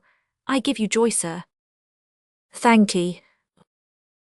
Mrs. Peerybingle, said Tackleton, turning suddenly to where she stood with her husband. I am sorry, you haven't done me a very great kindness, but upon my life I am sorry. You are better than I thought you. John Peerybingle, I am sorry. You understand me, that's enough. It's quite correct, ladies and gentlemen all, and perfectly satisfactory. Good morning. With these words he carried it off, and carried himself off too, merely stopping at the door, to take the flowers and favours from his horse's head, and to kick that animal once in the ribs, as a means of informing him that there was a screw loose in his arrangements. Of course it became a serious duty now to make such a day of it, as should mark these events for a high feast and festival in the Peerybingle calendar for evermore. Accordingly, Dart went to work to produce such an entertainment, as should reflect undying honour on the house and every one concerned, and in a very short space of time, she was up to her dimpled elbows in flour, and whitening the carrier's coat every time he came near her, by stopping him to give him a kiss. That good fellow washed the greens, and peeled the turnips and broke the plates, and upset iron pots full of cold water on the fire, and made himself useful in all sorts of ways. while a couple of professional assistants, hastily called in from somewhere in the neighborhood, as on a point of life or death, ran against each other in all the doorways and round all the corners, and everybody tumbled over Tilly Slowboy and the baby everywhere. Tilly never came out in such force before. Her ubiquity was the theme of general admiration. She was a stumbling block in the passage at 25 past 2, a man-trap in the kitchen at 2:30 precisely, and a pitfall in the garret at 3. The baby's head was, as it were, a test and touchstone for every description of matter, animal, vegetable, and mineral. Nothing was in use that day that didn't come, at some time or other, into close acquaintance with it. Then there was a great expedition set on foot to go and find out Mrs. Fielding, and to be dismally penitent to that excellent gentlewoman, and to bring her back by force if needful, to be happy and forgiving. And when the expedition first discovered her, she would listen to no terms at all, but said, an unspeakable number of times, that ever she should have lived to see the day, and couldn't be got to say anything else, except, now carry me to the grave, which seemed absurd on account of her not being dead, or anything at all like it. After a time she lapsed into a state of dreadful calmness, and observed that when that unfortunate train of circumstances had occurred in the indigo trade, she had foreseen that she would be exposed during her whole life to every species of insult and contumely, and that she was glad to find it was the case, and begged they wouldn't trouble themselves about her, for what was she? Oh dear, a nobody, but would forget that such a being lived and would take their course in life without her. From this bitterly sarcastic mood, she passed into an angry one, in which she gave vent to the remarkable expression that the worm would turn if trodden on, and after that she yielded to a soft regret, and said, if they had only given her their confidence, what might she not have had it in her power to suggest? Taking advantage of this crisis in her feelings, the expedition embraced her, and she very soon had her gloves on, and was on her way to John Peerybingle's in a state of unimpeachable gentility, with a paper parcel at her side containing a cap of state, almost as tall and quite as stiff as a mitre. Then there were Dot's father and mother to come in another little chaise, and they were behind their time, and fears were entertained, and there was much looking out for them down the road, and Mrs. Fielding always would look in the wrong and morally impossible direction, and being apprised thereof, hoped she might take the liberty of looking where she pleased. At last they came, a chubby little couple, jogging along in a snug and comfortable little way that quite belonged to the Dot family, and Dot and her mother, side by side, were wonderful to see. They were so like each other. Then Dot's mother had to renew her acquaintance with May's mother, and May's mother always stood on her gentility, and Dot's mother never stood on anything but her active little feet. And old Dot, so to call Dot's father, I forgot it wasn't his right name, but never mind, took liberties and shook hands at first sight, and seemed to think a cap but so much starch and muslin, and didn't defer himself at all to the indigo trade, but said there was no help for it now, and in Mrs. Fielding's summing up was a good-natured kind of man, but coarse, my dear. I wouldn't have missed Dot doing the honours in her wedding gown, my benison on her bright face, for any money, no, nor the good carrier so jovial and so ruddy at the bottom of the table, nor the brown, fresh sailor fellow and his handsome wife, nor anyone among them. To have missed the dinner would have been to miss as jolly and as stout a meal as man need eat, and to have missed the overflowing cups in which they drank the wedding day would have been the greatest miss of all. After dinner Caleb sang the song about the sparkling bowl.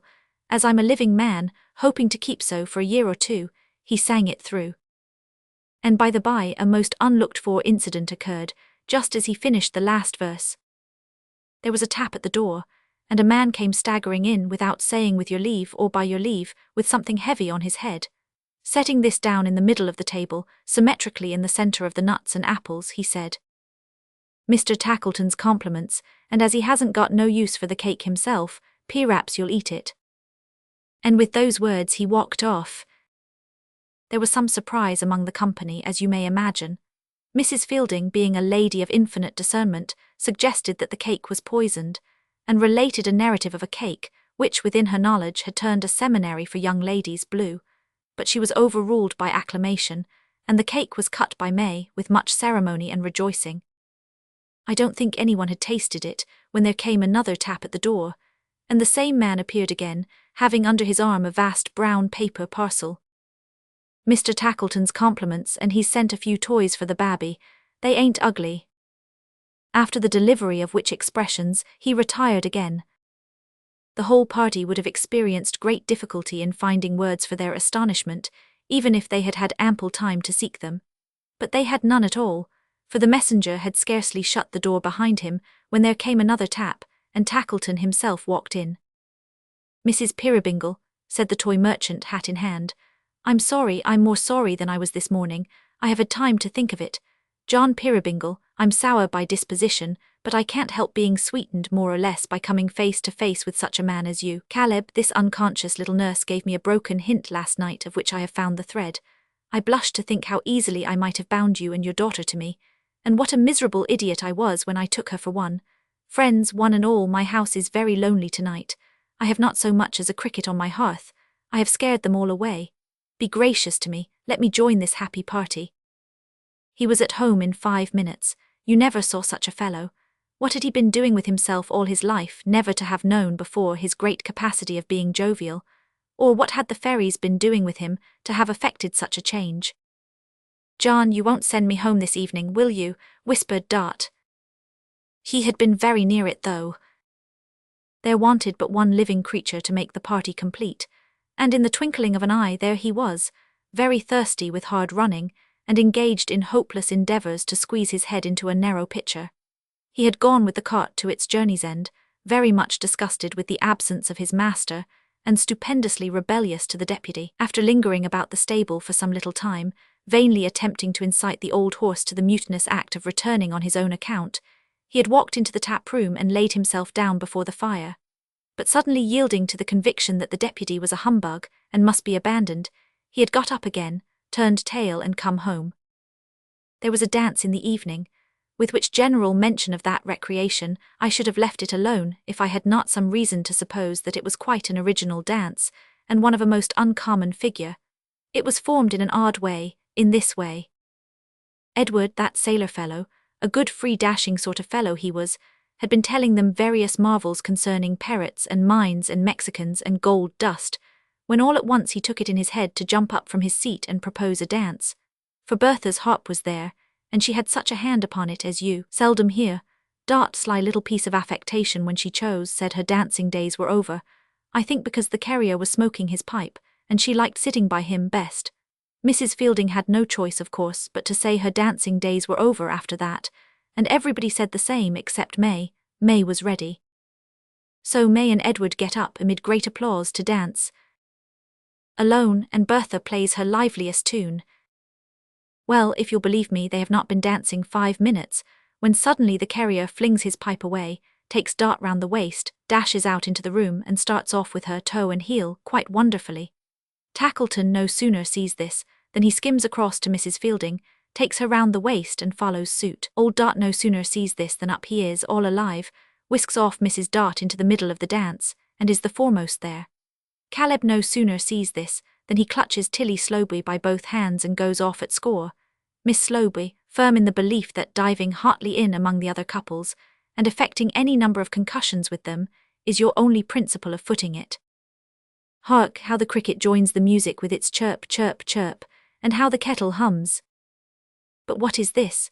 Even as I listen to them blithely and turn towards Dot, for one last glimpse of a little figure very pleasant to me, she and the rest have vanished into air and I am left alone. A cricket sings upon the hearth, a broken child's toy lies upon the ground, and nothing else remains.